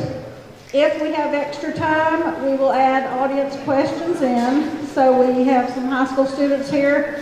If you have a question you want to turn in, if you'll raise your hand, they'll come bring you an index card. After that, each candidate will have 2 minutes to make a closing statement. We have the podium available for opening and closing statements, but I would like to request that while you're answering questions, you remain seated at the table. All right, so I think we're ready to begin. We will do opening statements in alphabetical order. So we will begin with Mr. Stan Helton. Turned on? Yes, it is. Good evening. I'm Stan Helton, and I want to thank each of you for being here and caring enough about your government to be here. I'm seeking the office of chairman because I believe Fannin County needs a leader who can manage our government affairs in a professional and business-like manner. Now, I'm blessed to be from Fannin County. I grew up in McCaysville. I'm a graduate of the old West Fannin High School and went on to receive my Bachelor's of Business Administration from the University of Georgia. My family owned businesses in McCaysville and in Blue Ridge for many years. My wife Heather and I have 2 Army veteran sons and 6 grandchildren. I retired after a 34-year career as a manager in the petroleum industry. As a region manager for Sinclair Oil, I was responsible and had the authority for a $500 million a year operation annually. But I also had the benefit of some great employees, men and women. I didn't do that by myself. And like the 40% of Fannin citizens, many of you who are not natives of this area, I've had the experience of living and working elsewhere. And I think that makes me uniquely qualified to lead you for the next term. I'm an experienced business manager, and I can manage the change and affairs that go on here in Fannin County. I believe in community service. Since retirement, I volunteer at the Fannin Food Pantry. My wife and I are members of the Epworth Community Club. I'm on the board of directors at the Ducktown Basin Museum, on the Northwest Georgia Regional Commission, and I'm currently chairman of the Fannin County Water Authority. Now, I've never run for a public office before, so I don't have a long list of accomplishments like the incumbent. But remember, many of these achievements are done with your tax dollars. There are 19 specific duties required by our local legislation for all 3 board members. Fannin is not a sole commission government. So if you want to talk about things that you've done, that's great, but it's part of the team, and I believe that's what you're elected to do, is to do good things for the county. But we need leadership that can work with the post commissioners in a cooperative, not a combative style. We need a leader who understands laws like the 1967 Equal Employment Opportunity Commission Act passed by Congress on age discrimination. That's a real good one to obey. We need a leader who will not waste tens of thousands of your tax dollars on legal fees by suing the post commissioners and then taking the next step and making you pay for part of his own legal bills. And for goodness sakes, if your spending limit as chairman is $4,500, without full board approval, do not exceed that. Thank you. Thank you. Mr. Simonds?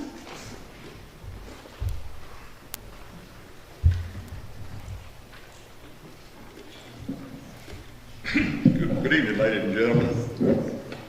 Thank the Chamber for sponsoring this event. I'm happy to come before the citizens of Fannin County to answer questions and give you some insight on what is being done with their tax dollars.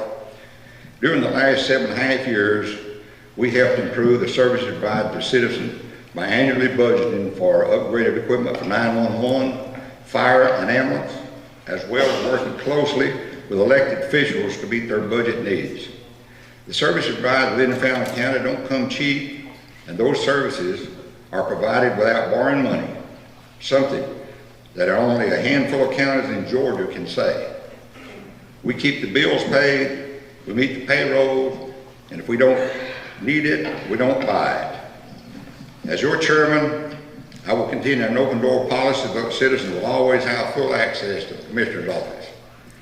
I have fully supported the Water Authority, and with proper leadership, it will continue to grow throughout the county. Under my leadership, we've held the same millage rate for 6 years. The 7th and 8th year, we cut the millage rate. I want to continue building on the progress already made, like the turning lanes in the Scearce, Tom Boyd Road, and the turning lane at Highway 2 and 5.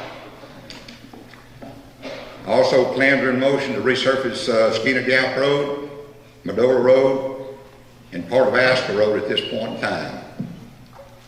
Since 2009, we've resurfaced and first time paved 67.95 miles. Shallow Bridge is slated to be replaced in 2017 and 18. During my 2 terms, Fannin County has established a strong relationship with representatives in Atlanta that can and are willing to help us obtain funding for future projects. Throughout my tenure as chairman, we've seen Fannin County grow with new industry. This new industry has brought approximately 400 jobs to Fannin County. Fannin County is growing, and we have to grow with it. We are now in process of building a new Fannin County Emergency Service Center that will house the fire station, 911 center, and the coroner. The money being used to build this center is coming from splash funds, which allow visitors coming to Fannin County to share in the cost. That every dollar they spend here is not solely relying on the taxpayer of Fannin County. Once a new fire station in operation, we will abolish the old station and construct 1 elevated slab for parking at the courthouse. The elevated slab will be structure engineered so that multiple levels can be added in the future. We are continuing to work with economic development to increase our potential to draw industry in Fannin County, and we are starting construction on an office building at the industrial park. Required SPLOSH meetings, negotiation, resolution, referendum with City of McCabe and Blue Ridge are starting now and will continue for another 3 or 4 months in order to be ready for a vote in November. I have given you a clear picture of the work I'm involved in on a day-to-day basis. The things I have spoken about are critical to the continued growth and finance health of Fannin County. I'll make it my priority to know what is happening with Fannin County, and I pledge to continue devoting my time and resources for the betterment of Fannin County for the benefit of every citizen. Mr. Simonds. I'm sorry to stop you, but Sorry about that. I'm doing really good on keeping the timeline going. So, all right, our first question, and we will start with Mr. Helton. What are your priorities for projects to be listed and funded on the next SPLOST ballot? On the next SPLOST ballot, I'm comfortable with we're at 68% right now on roads and maintenance. I think we should be somewhere in that category. We also are contributing 10% to the Water Authority.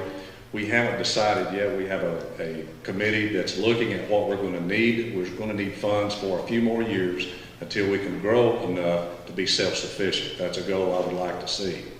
We also have the opportunity, and I think it has to be done this year, to do something for the library. Now, I don't believe we need a $4.5 million library. Currently, we have 6,000 square feet in the courthouse, and if you looked at pulling it out of the courthouse, which I think is necessary, you could look at something around a 10,000 square foot library, around $2.5 million. You could use you really have to use SPLOST funds for this, as well as a state grant. You could look at about $2.5 million with SPLOST financing about $850,000, or about 3% of the SPLOST funds. I think that would be the proper way to go with that to get us on the way to a new library. But that has to be handled now. Capital projects that could be continued for bridges should be continued on, and of course the other two, McCaysville and Blue Ridge, we should continue the percentage we have there for them. That would be it. Thank you. Thank you. Mr. Simonds, what are your priorities for projects to be listed and funded on the next SPLOST ballot? My two priorities are the 911 center, fire station, and the elevated slab at the courthouse will leave some of the parking. And that's the two that my main ones right now. Thank you. All right, our second question, and we will start with you, Mr. Simonds. What are your 2 or 3 top priorities for the next 4 years, should you be reelected? How do you plan to accomplish this and/or fund this?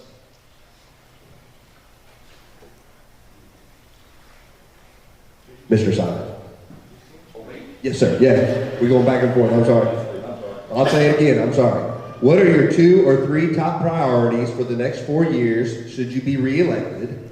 How do you plan to accomplish this and/or fund this? Well, we're going to keep doing what we're doing now. I mean, we're paving roads. We're doing things like the 911 center we just talked about. That is great. We're chasing grants. We have got some grants that replace fire trucks and that sort of thing, $250,000. And we're going to keep doing that, plus what we're doing now. Fannin County is in good shape financially. We've got the biggest fund balance we've ever had. We kept the millage rate the same for the last 8 years. And like I say, the last 2 years, we put the millage rate. So we're going to keep doing some of the things, same things. Thank you. Thank you. And Mr. Helton, what are your 2 or 3 top priorities for the next 4 years, should you be elected? How do you plan to accomplish this and/or fund this? I think road improvements are great. That's what we need to focus on. We need to look at the road conditions, the traffic count, have public input, and real importantly, agreement with the post commissioners. Now, you get that priority list there, you put it on our county website, you keep it updated, and that's transparency. That's something the whole county can look at and make sure we're doing it the right way. I think we need more competition on our garbage disposal and improvement in our recycling program. Make sure we're getting the best price for the service that we're getting. I think reducing the millage rate would be great. If we could get it back to where it was in 2007, that's about 0.04 of a point less than what it is today. I think one thing we need to focus on is reducing the $886 per man, woman, and child in this county that we're spending money on every year. Now, we need to spend money, but compared to Gilmer County and Union County, those expenditures are much less. In fact, Fannin County spends 37% more than the counties right next to us each year per citizen. I don't know where all that money goes to, but I can guarantee you if I'm elected, I'll do an intensive business review and I'll focus on that like a laser. I think we can continue to support with the chamber. They do a great job. You hear the number, $800,000 spent for the chamber each year. A lot of people don't understand that's bringing in about $8 million per year in SPLOST. Anytime you can spend $1 and get 10 back, that's a winner. I think our development authority, we should continue to support them, let them reach out to entrepreneurs that come into this county. They are the best people that can give us job growth. And of course the water authority, I would continue to support that and hopefully get self-sufficiency where there's no SPOS dollars needed at all with the Water Authority in a few years. Thank you. Thank you. Okay, the next question, we'll start with Mr. Helton. What is the toughest challenge the Board of Commissioners will face in the next 4 years, and how would you address it? The big challenge that we're faced in this county is simply numbers. In 1980, we had 14,748 citizens. 40 years prior to that, 14,752, 4 people. Today, we have 25,000. The projected census in another 4 years is 28,000. So we go 40 years with no change, the last 40 double in population in the same surface area. We've got to maintain the good services and even improve those services for all citizens with this growth and do this within budget limits. We've got to manage the growth and the change that's coming along with all the folks that move here. We've got to welcome those folks in, but we've got to maintain our culture and our beliefs and our standard of living. If you move here and you want to assimilate into our culture and hire people and produce jobs, we want you here. We need you. You help keep the tax base lower. But I would say being able to anticipate those changes and to have plans in place to deal with that, to make Fannin County a continued place for people to move to and to be good citizens. Thank you. Mr. Simonds, what is the toughest challenge the Board of Commissioners will face in the next 4 years, and how would you address it? One of them is the budget. And that's a big thing. We've got to manage this budget. There's so much. Microphone, please. Pick up your microphone, please. They can't hear you out there. About that? Okay, as everybody said earlier, we got to manage the budget. And money is key to the whole operation and success of any program, any work. The chamber couldn't do what they do without money. And that is one of the biggest things. Now, we just got to keep doing kind of what we're doing. That is it in a nutshell. We got to pave roads. We got to take care of some of our charities. We got to take care of that. We've got to also, like I say, the library. They want a library. We got to look into that, and that's one of the things that's going to come around. The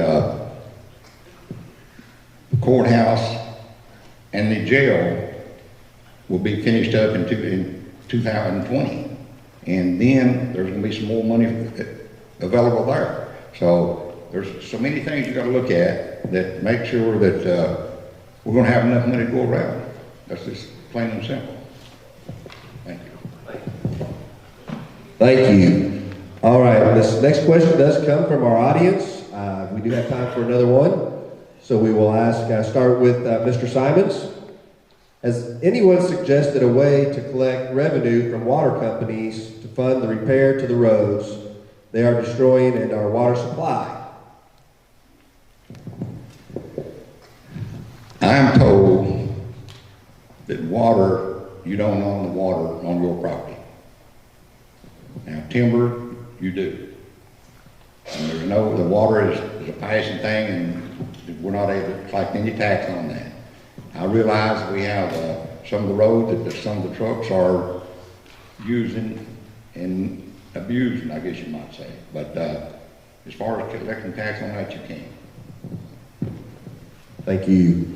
And Mr. Helton, has anyone suggested a way to collect revenue from water companies to fund the repair to the roads they are destroying and our water supply? No, they haven't, because I'd probably choke them if they did. We pay enough in taxes in this county. We don't need any more taxes increase. We don't need any new fees, and that makes absolutely no sense to me. Thank you. Thank you. At this time, we will have closing statements, and we will go in reverse order. So, Mr. Simonds, you will have 2 minutes for your closing statement.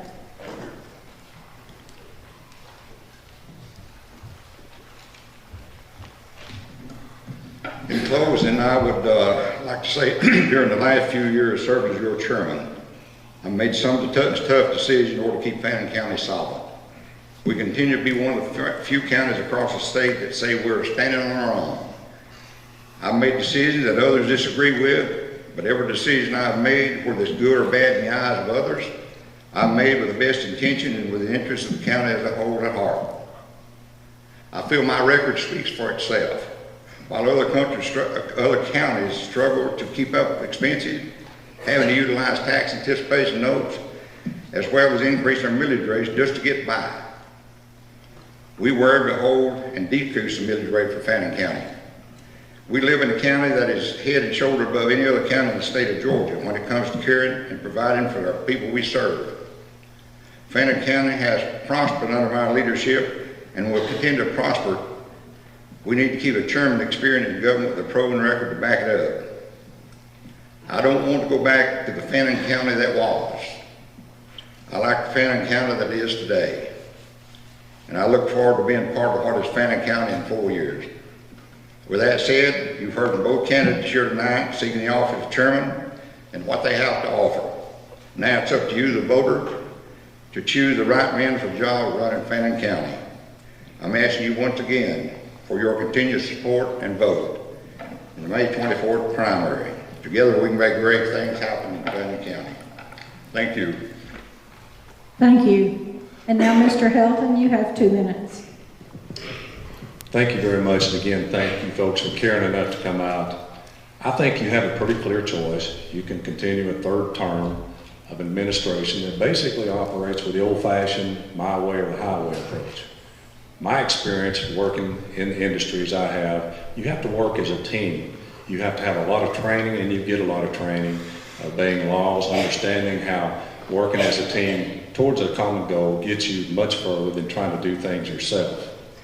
If I'm elected, I'll focus on working with the commissioners, the post-commissioners, to do just what I said about the county road list improvements, making that completely transparent. Competitive bids on our garbage and to find better ways of recycling programs.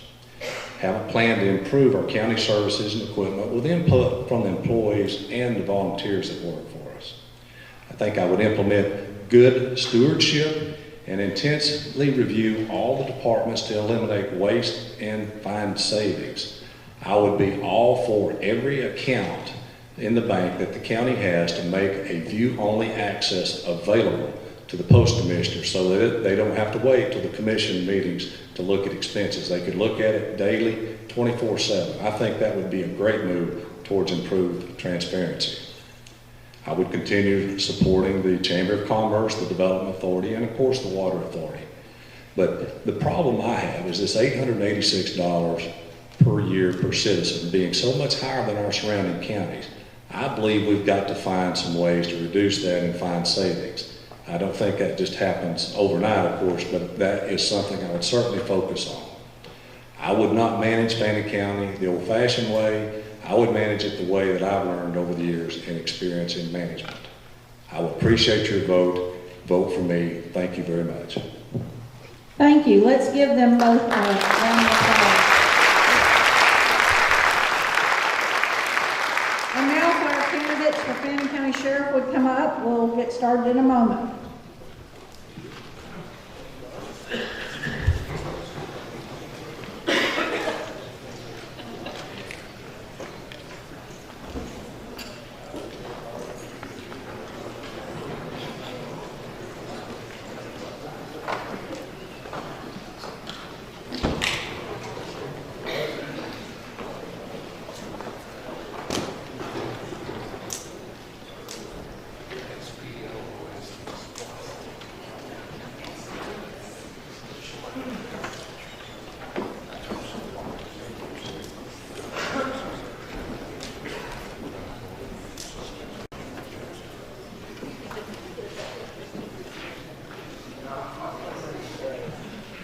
All right, as everybody's making their way up to our stage, I want to remind you that we will have a 3-minute opening. You may go to the podium and make your opening remarks. Have 3 minutes. You'll see the ladies up front posting when it's 1 minute left. Then we'll sit back down and we will go ask the questions, and then we will, once all the questions are resolved, we will wrap it up with our 2-minute at the podium if you would like. You can stay seated where you're at as well, so you don't have to go to the podium. But we will get started. We are going to go in alphabetical order. So we are going to start this evening's 3 minutes opening statement with Mr. Bennett, please. I'm glad everybody made it out tonight. I think I'm the only one that's nervous here tonight. But anyhow, if you'll bear with me, please.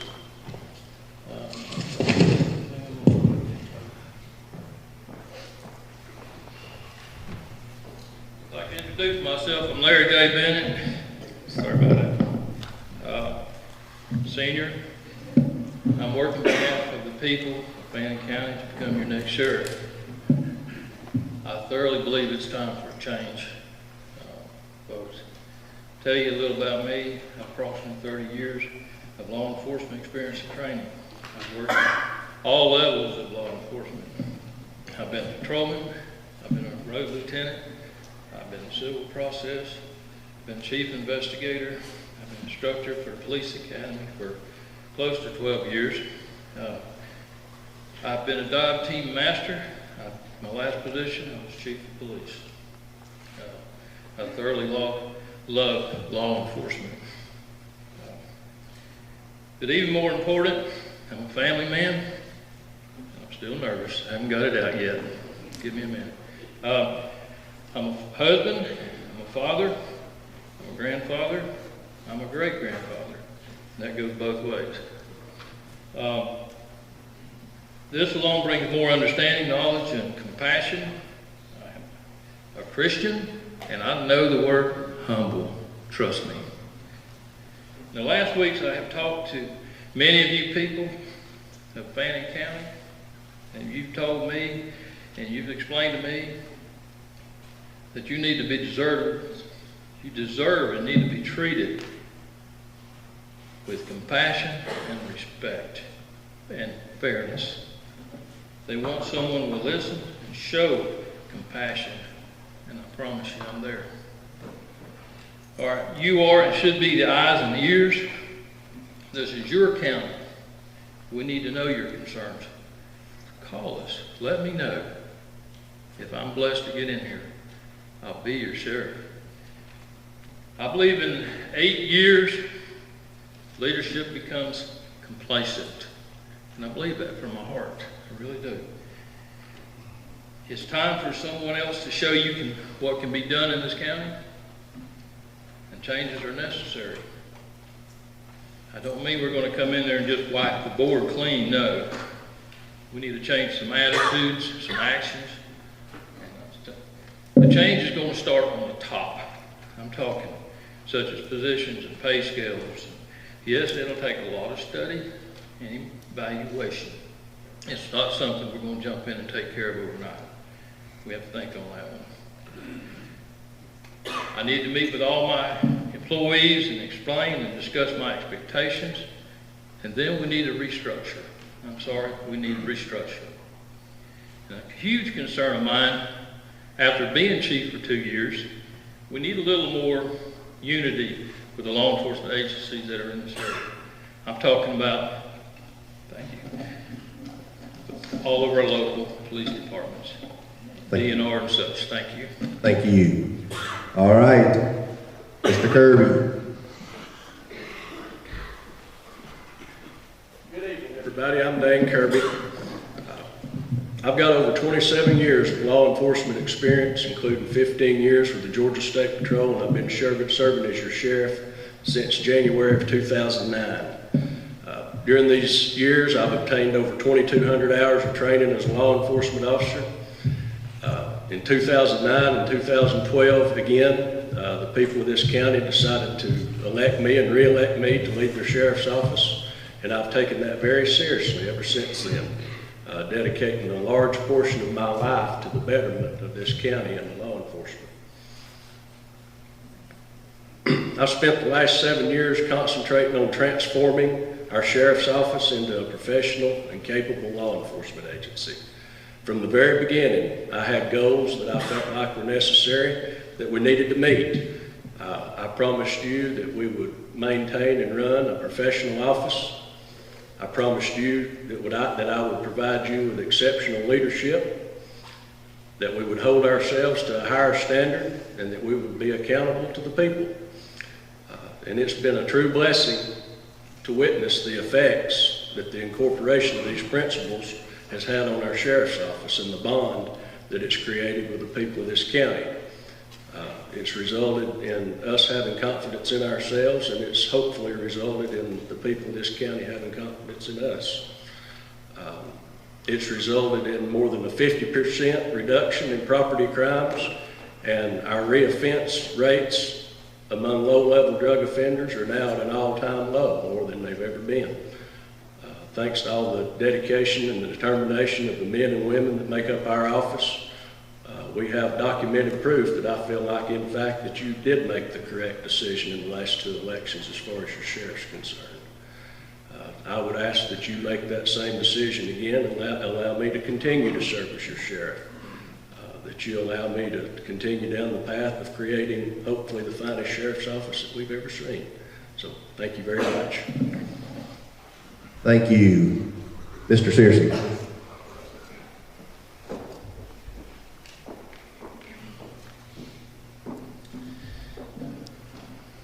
Hello, ladies and gentlemen. My name is Johnny Scearce. I want to thank the Chamber. Thank y'all for coming out. They saved the best for last, so I think we'll do a pretty good job for you tonight. I'm here today because I love Fannin County and I love its citizens. I was raised here. Fannin has always been my home, and I can honestly tell you that there's no other place I'd want to live. I'm here today to tell you that I want to serve you by being your sheriff. I'm here today to tell you that I want to lead. I want to lead Fannin County by following the footsteps of my grandfather, as well as my father and my uncles, who all served in law enforcement. I lost my grandfather to law enforcement in the line of duty along with an uncle. This is something that I have done for 35 years, since 1981. I'm here today to tell you that law enforcement is my life.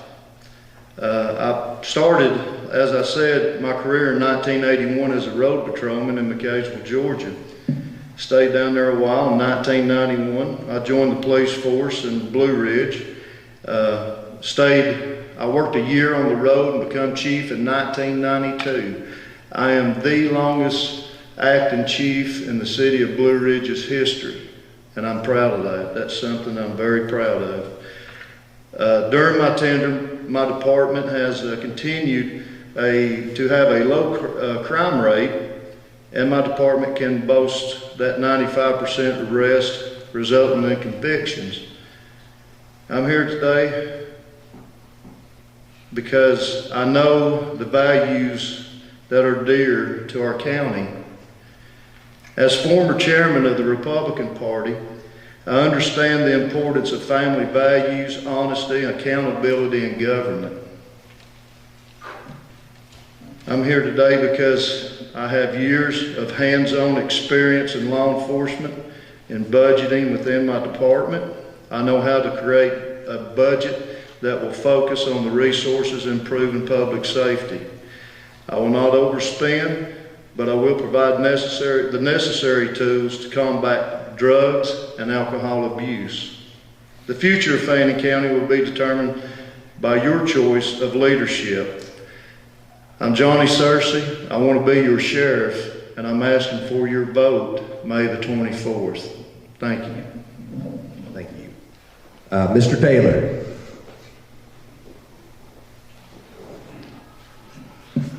Good afternoon, ladies and gentlemen. I'm Jack Taylor, and of course I'm running for sheriff of Fannin County. I want to thank everybody who had a hand in making this possible today. It took a lot of work and effort. I appreciate the candidates who are here. I want to thank everyone for coming and attending. I'd most like to thank my wife and the love of my life. She's the one that has to tolerate me when these things go on and afterwards. But I also want to thank these men and women that are standing over here. You know, it takes a special breed. Most people run away from gunfire. These men and women run into it. It takes a special breed to protect a special people. When I look out in this audience, I see special people. I see people who need protecting, who want to be protected, who want to be treated fairly and not with indifference. And that's what I'm bringing to the table. You know, anybody that knows me and has heard me speak knows that I work on a platform of no drugs. You'll never hear me say I can't, because it's not in my vocabulary. I may not be able to, but I can guarantee you one thing. I'm going to fight like the devil to get there. And I'm going to tell you, we've got a problem here, ladies and gentlemen, and the problem is drugs. We've got a lot of problems in this county, and I'm going to tell you something as a father who has a son who's a drug addict.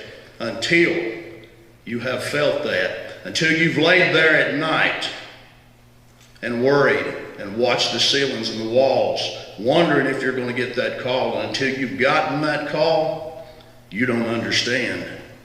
You don't understand. Ladies and gentlemen, this is personal for me. I've been a law enforcement officer since 1999. I swore an oath to protect the Constitution of the United States of America. I swore an oath to protect the citizens of this county and to be truthful of every other. Because these men and women that wear this uniform and this badge, no matter where you are, you don't watch things happen. You get involved. And ladies and gentlemen, I want to get involved. For far too long, we've been told what to think, what we can say and what we can do, and it's okay. That's all you're going to get. Well, ladies and gentlemen, we deserve more. We deserve better, and that's what I'm going to bring to this county if you elect me your sheriff. The love of my life is law enforcement. This isn't a job for me. It's my passion. It's what I love to do. It's what my father taught me to do, is to protect those who couldn't protect themselves. Now that decision, it's up to you. Thank you, ladies and gentlemen. Thank you. And Mr. Whittenbarger, please. Good afternoon, ladies and gentlemen. I'd like to thank everybody for coming tonight. I'd like to thank these gentlemen also here in uniform. I've worked with some of these guys. They know what I'm all about. Some of it's good and some of it's not so good, because some of these guys, we crawl in the trenches together. I know what it feels to be down there. I'm not going to stand up here and tell you how great I am, how special I am. I've been in law enforcement since 1979. I started at the State Patrol office in Blue Ridge as a radio operator. After that, I went to work for the city of Blue Ridge. I worked in other organizations around the state, 2 sheriff's departments, Mr. Kirby's and Mr. George Inslee. Went through the transition with Mr. Kirby. South County, went through the transition of sheriff there. I think the biggest thing in Fannin County, everybody's beat this budget thing. Budget. You're right. Without the budget, you can't have interdiction of drugs. You can't take care of our young people, have drug education in our schools. You've got to have men and women in place, which I can tell you, there were some good people in that department. Good people in those schools. We got one school that's not attended with a police officer, a deputy sheriff. It's not fair. One school. All schools need to be treated equally. Why? Because they're voting, paying, tax-paying citizens of this county. Budget's one. Kids, and this is not in any particular order, I'm just throw these out here. Budget's one. Drugs and kids are 2. The next one, that's dear to my heart. And if you don't have it, you don't have a team. And that's good morale. How do you get it? With fairness and respect. You got the SOP in place now. That if you get fired or have a disciplinary problem, what is your last resort? Your last resort is your exit interview, I guess you'd call it exit interview, with your sheriff. If I'm elected, we'll do two things to combat that. We will have a hiring board made up of citizens and officers. Number two, we will implement a civil service type board to when you have a grievance, that your last exit interview will not be with the man that hired you. It's not fair. It's not fair to any of us, especially U.S. taxpayers. I was born and raised in this county. My mom and dad was Hazel and Willard W.H. Whittenbarger. Willard Whittenbarger worked 42 years over there at City Service Company. 42 years. He should have had a part of that for after 42 years. I'm sorry. Thank you for your time. Thank you. Thank you. All right, we will start with our questioning. We'll go in alphabetical order, and we will start with our first question with Mr. Bennett. What is the toughest challenge the Sheriff's Office will face in the next 4 years, and how would you address it? Toughest, obviously, is going to be drugs. Second is going to be growth. That's where I was talking about restructuring. We're going to have to, it's going to take a lot of study. We're going to get in there. But the advantage you've got, if I've got close to 30 years and I have worked for a large department, and I've seen how it was done, and how it was done proper, and it worked. It worked well. So pretty much it. It's just going to take a lot of study and a lot of evaluation. Yes, sir. Thank you. Mr. Kirby, what is the toughest challenge the Sheriff's Office will face in the next 4 years, and how would you address it? Well, I was kind of ready for that question because I think y'all have asked every group that, haven't you? That's what I thought. I'm going to be just a little bit more broad when I answer that, because I think that the biggest challenge that I see is being able to ensure that our obligations are met, which there's a lot of them. We have a very broad range of responsibility in the Sheriff's Office, and it's much greater than just general law enforcement like a lot of people thinks that it is. That's one of the reasons that we run these citizens academies. We want to open this thing up and let everybody see just exactly what all your Sheriff's Office does deal with every day, and why we do some of the particular things the way we do them. But, you know, making sure that we're able to fulfill our obligations without just having to run the cost of our Sheriff's Office through the roof. And there comes a time where you have to consider the importance of having a cheap, low-cost Sheriff's Office versus, you know, whether or not you're able to meet your obligations. So, you know, with everything that we're looking at here as far as the growth and the things that are coming our way that didn't a few years ago, there's going to come a time in the near future where we're going to have to start looking at a larger budget to be able to add some positions and get some more help to start dealing with some of the things that we have to deal with, because we can't just throw our hands up. We can't just say we don't want to deal with that today, or we'll put that off to later. We don't have any choice. It's got to be dealt with. And that's the reason y'all elect us as leaders, is to make those decisions, and hopefully you know, we're competent enough to where y'all have confidence in them when we do. So I think that's going to be our biggest challenge. Thank you. Mr. Scearce, what is the toughest challenge the Sheriff's Office will face in the next 4 years, and how would you address it? Figure out how to cut this thing out. Hello. All right. I do believe it too. It's got to do with drugs, and I think a lot of the population, how it has grown. We've attracted a lot of people in, and Blue Ridge being a tourist town, we have thousands and thousands of people that come in here every year. We see different things, just like he was saying, and Larry was saying too. So we have 18 different events, not counting some other events, that draw major crowds in here. I think all of you are very much aware, you've been to them.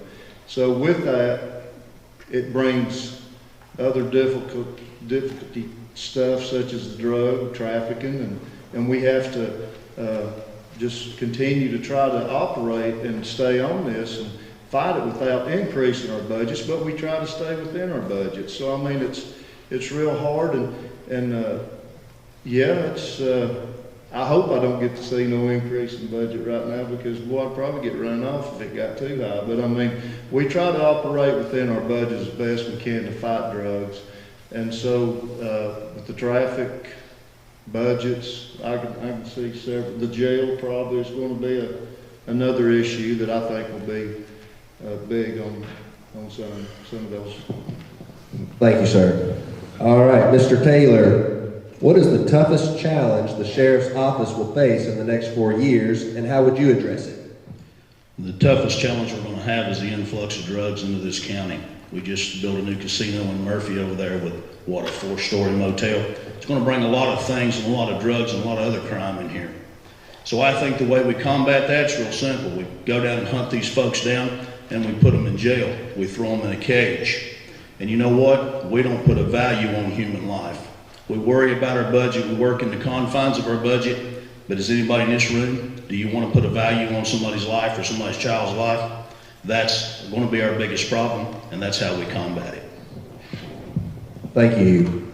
And Mr. Whittenbarger, what is the toughest challenge the sheriff's office will face in the next 4 years, and how would you address it?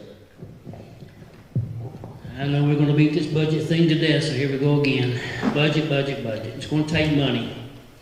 Where do you get money? We've heard the other legislatures talk about this new highway coming in. Where does that leave law enforcement?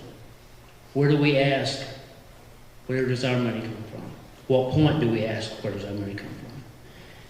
Sheriff has to work real close with our county legislatures. He spoke up here tonight. Has to be a team effort. We need to go into a meeting room, check your personal feelings at the door. It's not personal, it's business. It's what's business and what's good for the county. Not my personal agenda, not what I want is this, what I want is that. It's what's good for the county. Be frugal with the money. We gotta be able to cut spending. You gotta find places to cut. Where does that start? Me. Where does it go to? County commissioners and post commissioners. We got to be frugal with the money. And I'm not saying do away with this, do away with that. I'm sure Mr. Kirby's biggest budget is the jail. I'm sure that's a big liability. I don't disagree. Do we need a new jail? In the future, yes. Where are we going to get that money from? Grants, federal money. If you don't ask for it, you're not going to get it. To ask for it, you got to have people to ask for it. It's all a word game. I've been involved with that budget thing before. I've been a business owner. I know how to take money from Peter to pay Paul, for better lack of terms, then to pay Paul back, and vice versa. It's got to be a team effort. We got to be united. Put your personal feelings aside, bring the business to the table, get it worked out, be done with it. Thank you very much. Thank you. Okay, we'll begin our second question with Sheriff Kirby. What are your 2 or 3 top priorities for the next 4 years should you be reelected? How do you plan to accomplish this and/or fund this? Well, I think that the top 2 things that I would like to see done is start with some personnel additions to be able to relieve some of the workload that we have. If we were able to add 2 uniform patrol division deputies to help give us some shift relief and to cut down on some of our overtime expenses, that would be helpful. And to add a criminal investigator to help lighten up the workload that they have, that would give us a little bit more of an opportunity to dedicate more time toward conducting narcotics investigations out of our office. And not have to rely so much on our drug task force and pull investigators away from other cases that they're having work to continue to fight this drug problem that we've got. You know, these guys, you know what Jack and Johnny and Larry and Rusty and all say, we do have a drug problem here in Fannin County. It's a tremendous problem. I think that anytime you have drugs in the community that it's a problem. But, you know, I have never seen the weight in methamphetamine, especially that we're dealing with right now. And it really concerns me, and it's time that we got together and put our heads together and came up with some good ideas about how to fight it. And, you know, we've got those things in place, but there's going to come a time where we have to have a little extra funding, a little extra help and manpower to be able to be reasonable when we say we're going to fix this thing. So those right there would be the two highest priorities that I have. Thank you. Chief Scearce, what are your 2 or 3 top priorities for the next 4 years should you be elected? How do you plan to accomplish this and or fund this? Well, I don't think that I'm going to have to worry about funding. I'm going to try to rearrange a little bit as far as how I want my people to be working. I want to take a proactive approach at the drug problem. There's no way that the things that we do now is wrong, but I just don't think that you need to stop. You never need to quit giving up and finding different ways to combat drugs. And I've been thinking about that. You know, it's the proactive approach is saying that, you know, if you have a family member that has a drug problem, we're here to protect and serve. And if you can come to us, I want you to know that you'll be able to, we want to be able to help you to where that family member can, you know, not destroy his life, not lose his home, not be on probation for years and years and years, and not ruin the children, you know, and get back on his feet. We want to be there to set some kind of program up to help fight this problem, because it is a problem. We are going to be tough on dope. I'll just be honest with you. I'm a traffic cop. All these men up here are traffic cops. I'm not going to stop. We're going to work hard to do what we have to do to get it off our streets. The approach as far as trying to stay within the budget, I'm going to have extra eyes on there. I think that the investigative division, they've got some good people there, but I'm going to probably reschedule on what I think I want to do. I want to have an extra set of eyes out there on the road to help these deputies. And the deputies probably will stay in zones for me, because I want you to be in an area that you'll be able to see this patrol car. It's just ideas and thoughts that I've been given on how I would like to approach it. So we're going to be tough, we're going to attack, but we're also going to try to stay within our budgets. But, you know, it's just another approach I think that would be good. I'm stopping. Thank you. Mr. Taylor, what are your 2 or 3 top priorities for the next 4 years should you be elected? How do you plan to accomplish this and or fund this? My 2 priorities, the first one's going to be drugs. That's going to be my priority. The second one's going to be unifying the departments and hitting this drug problem from all aspects, from all angles. I want to unify every law enforcement departments that we have here, every county that touches our county. Unify us all, get us on a strong front, use our budgets, and make this thing go away. Folks, we can make this go away with strong leadership and a right administration. We can protect our family and our children so nobody else has to suffer from this. Thank you. Thank you. Mr. Whittenbarger, what are your 2 or 3 top priorities for the next 4 years should you be elected? How do you plan to accomplish this and or fund this? My first priority would be when I go in is, of course, reconstruction of manpower.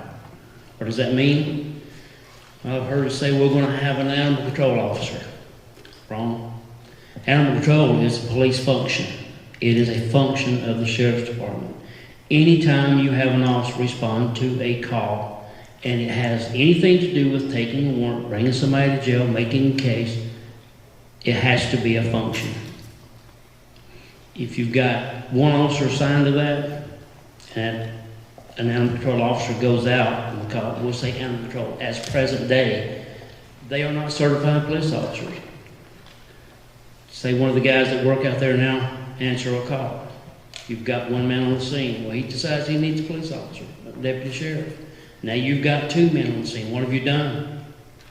You've got 2 guys getting paid to do the same function when one guy should handle the entire situation.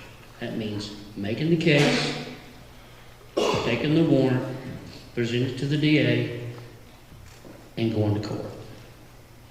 How do you fund it? Grants. Plenty of grants out there, the SPCA, that'll give you money. My next one is road garbage pickup. How do you fund it?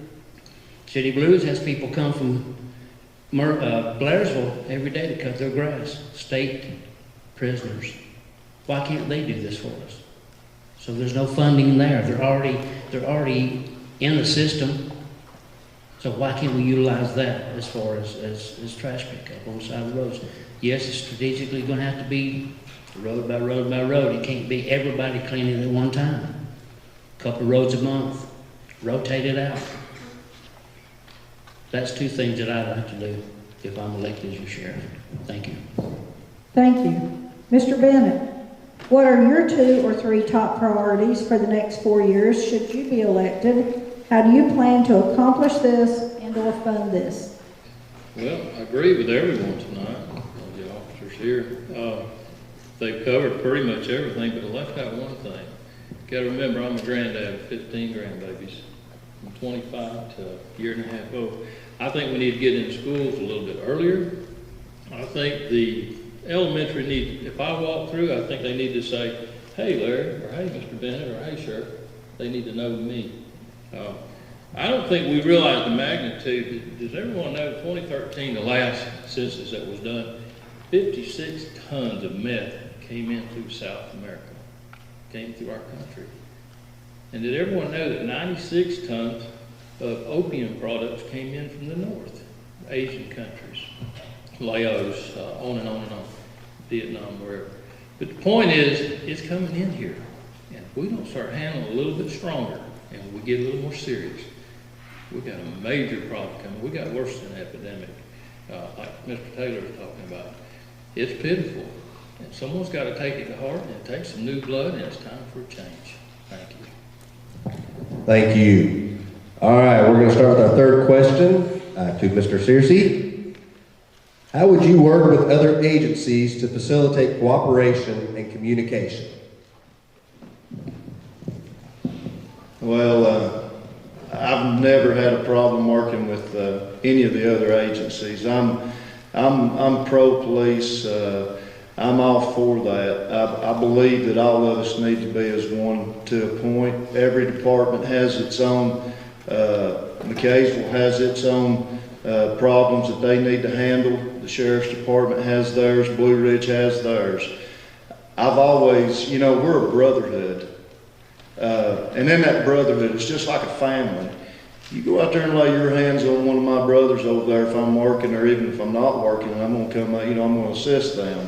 I mean, we are one when it comes right down to the crime.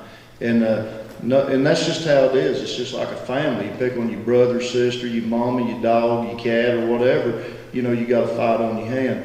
But we're going to work together very closely if I'm elected sheriff, because, you know, I want to bring all the departments together, because we can find out, you know, if I'm elected sheriff, I'd like to have lunches with both chiefs quarterly or whatever, but so we can all tell each other what's happening in our cities, what's happening around the county, and see if we can share this communication, because, you know, we're professional law enforcement agencies.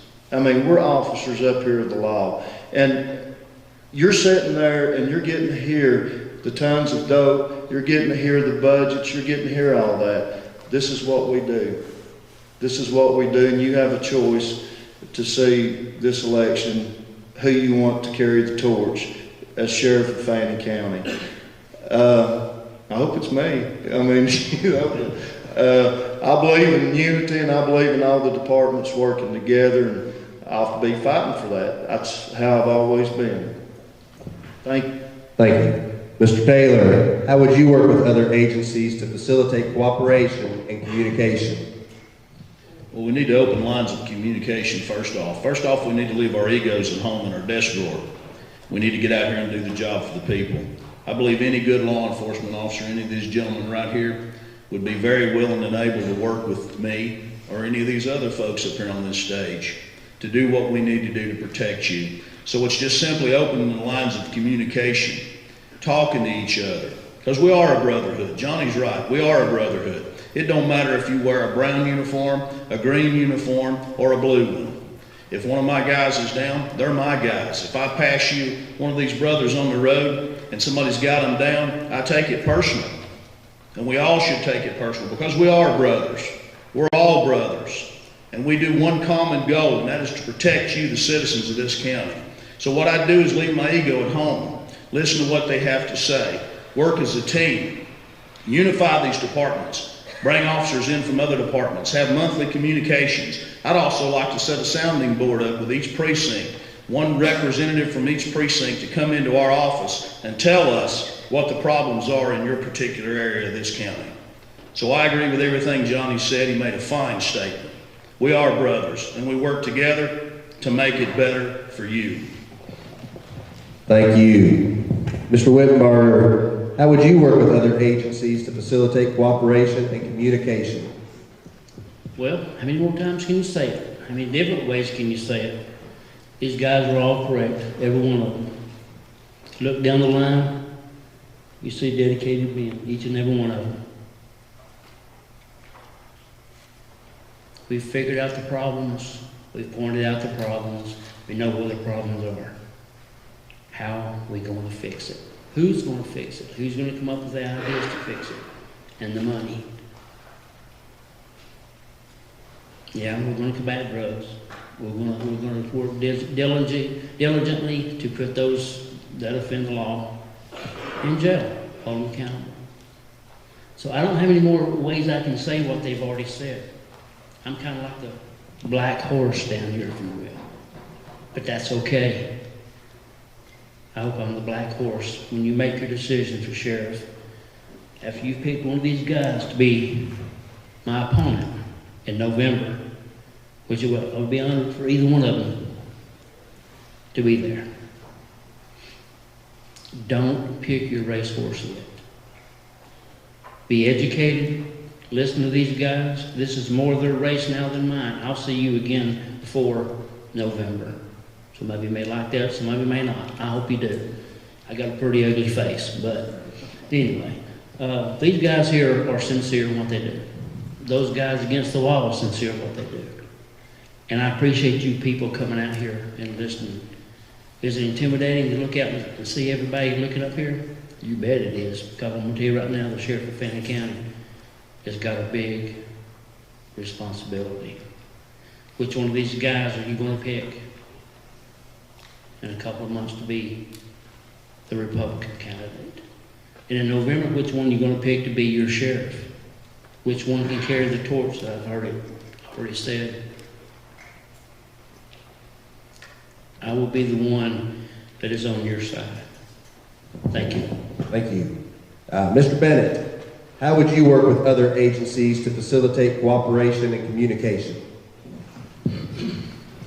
That is another tool. That's what we have to use. I agree with all these gentlemen's statements. They're right on track. We need to work more of that. The key word comes back to what I said originally when I said I'm experienced and I am humble. I'm not afraid to ask a question and I'm not afraid to ask for help. We're going to get it done, but we're going to work together. Thank you. Thank you. And Mr. Kirby, how would you work with other agencies to facilitate cooperation and communication? Okay. I think there's already been a whole lot of work go into that because I feel like that the Sheriff's Office, the police departments, the Georgia State Patrol, the U.S. Forest Service, the GBI, Department of Natural Resources, we work together all the time. You know, there would never be a time where any other agency, whether it be a city agency or a state agency, a federal agency, or an agency from another county that was turned down if they asked for assistance from the Fannin County Sheriff's Office. Now, you know, I see it every day. I see the lines of communication that are open. I hear all the intelligence information that's passed back and forth from agency to agency. And I see these guys getting out here together in the mornings, eating breakfast together. You know, those lines of communication are open. I've not witnessed personally any breakdowns that exist from Whether it be friction between agencies because they don't like each other, or friction between officers or anything like that. I guarantee you it don't make no difference who you are or where you're working at or what you're doing. If you call for help, one of those guys standing right over there on that wall hears it, they don't care who you are. All they want to know is where you're at. They've shown that year after year, day after day. That don't come from anywhere but their hearts. And that's not anything that's ever going to change. It don't make no difference which agency you work for. I think we have an excellent open line of communication. Thank you. All right, we are now at our conclusion. We're to our 2-minute wrap-up. We will start in reverse alphabetical order, so you may take the podium for your last 2 minutes, or stay seated. It's up to you. So, Mr. Whittenbarger, please. Ladies and gentlemen, I thank everybody for coming out. I appreciate each and everybody's attention and interest in what we had to say here tonight. It's up to you, the voter, and you only. We represent you, and you should be our priority. And if I'm elected, I will make sure you're my priority. Drugs, yes. Kids, yes. Budget, yes. All the above that we've talked about tonight is all of our priorities. Common sense. But who can make it work? Who can take it from over here and put it over here and put it back and make it work? Be frugal. If I'm elected, yes, there'll be unity. Unity has never happened that I can ever remember in Fannin County law enforcement. It's always been, I'm mad at this or I'm mad at that one. He said this or he said that. That's got to stop. I don't care. Some of these guys, like I said, I know of here, and some of them I don't. To be honored to be their boss. Boss, comrade. Somebody has to lead the charge. And who's that leader going to be? One of these guys or myself in November? I want to thank you for your time. Take this home and go through everything that we've said tonight. But don't hinge on one little thing. Look at all of it. Make sure you're going to understand who you're going to put at the helm in November. Because I will be there against one of these guys. And it's your choice as the voters of this county who you choose. Thank you for your time. And I want to ask for your vote in November. Thank you very much. Thank you. Mr. Taylor.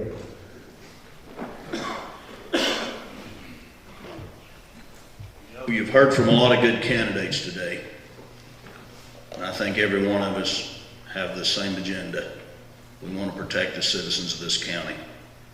And you're going to have to choose one. And I hate that for you folks because there's some good candidates up here. I want you to know that we care about you. I think I can speak for everybody when I say that we're up here because we care about you. And the message we're sending you is we're going to do our best to protect you and be what you need us to be. Now, where's my cameraman? Focus in here a little bit, son. Because I've got a message for those that would do us harm. For far too long, drug dealers have run rampant. Those that make it, sell it, have poisoned our children for far too long. And if the fine folks of this county decide to elect me as their sheriff, I'm sending word now to all of you. I'm coming for you. Thank you. Thank you. All right, Mr. Scearce, please.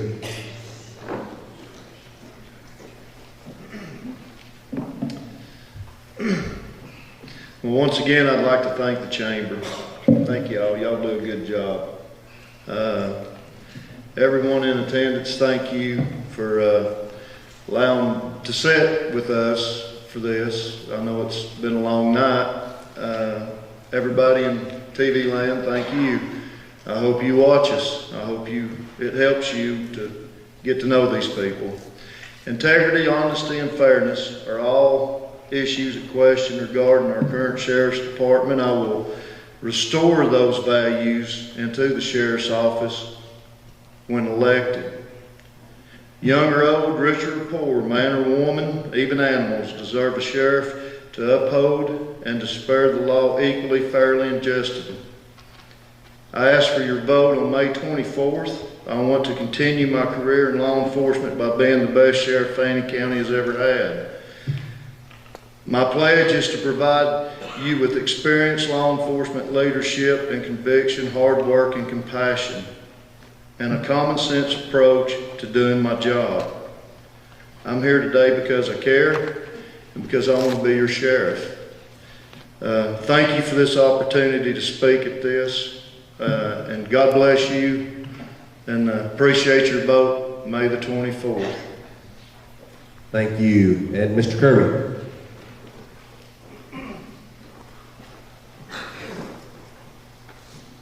Well, I hope y'all have got something beneficial from what we've been able to do for you here tonight. You know, I'm real proud of the accomplishments that we've made in our sheriff's office year after year, actually, for our first 2 terms as your sheriff, and I'm confident that all of you have hopefully been able to notice a positive change. You as the voters have the ability to ensure that positive change continues. And the best way to do that is by electing someone that has a proven record of making that positive change year after year while already in office.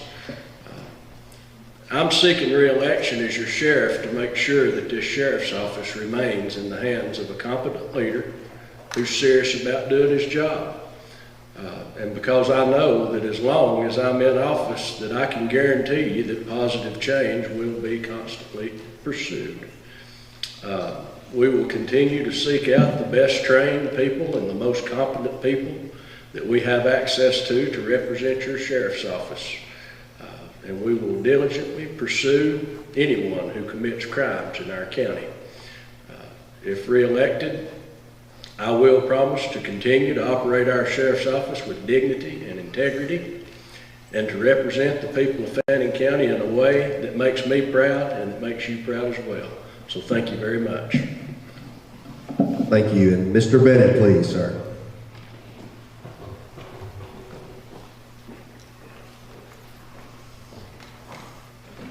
Well, in this forum tonight, it's really hard for you to really get to know me. We really need to talk one-on-one. But the questions that were asked, I think they covered a good portion. But there's some of you, I'm sure you still got a lot of questions.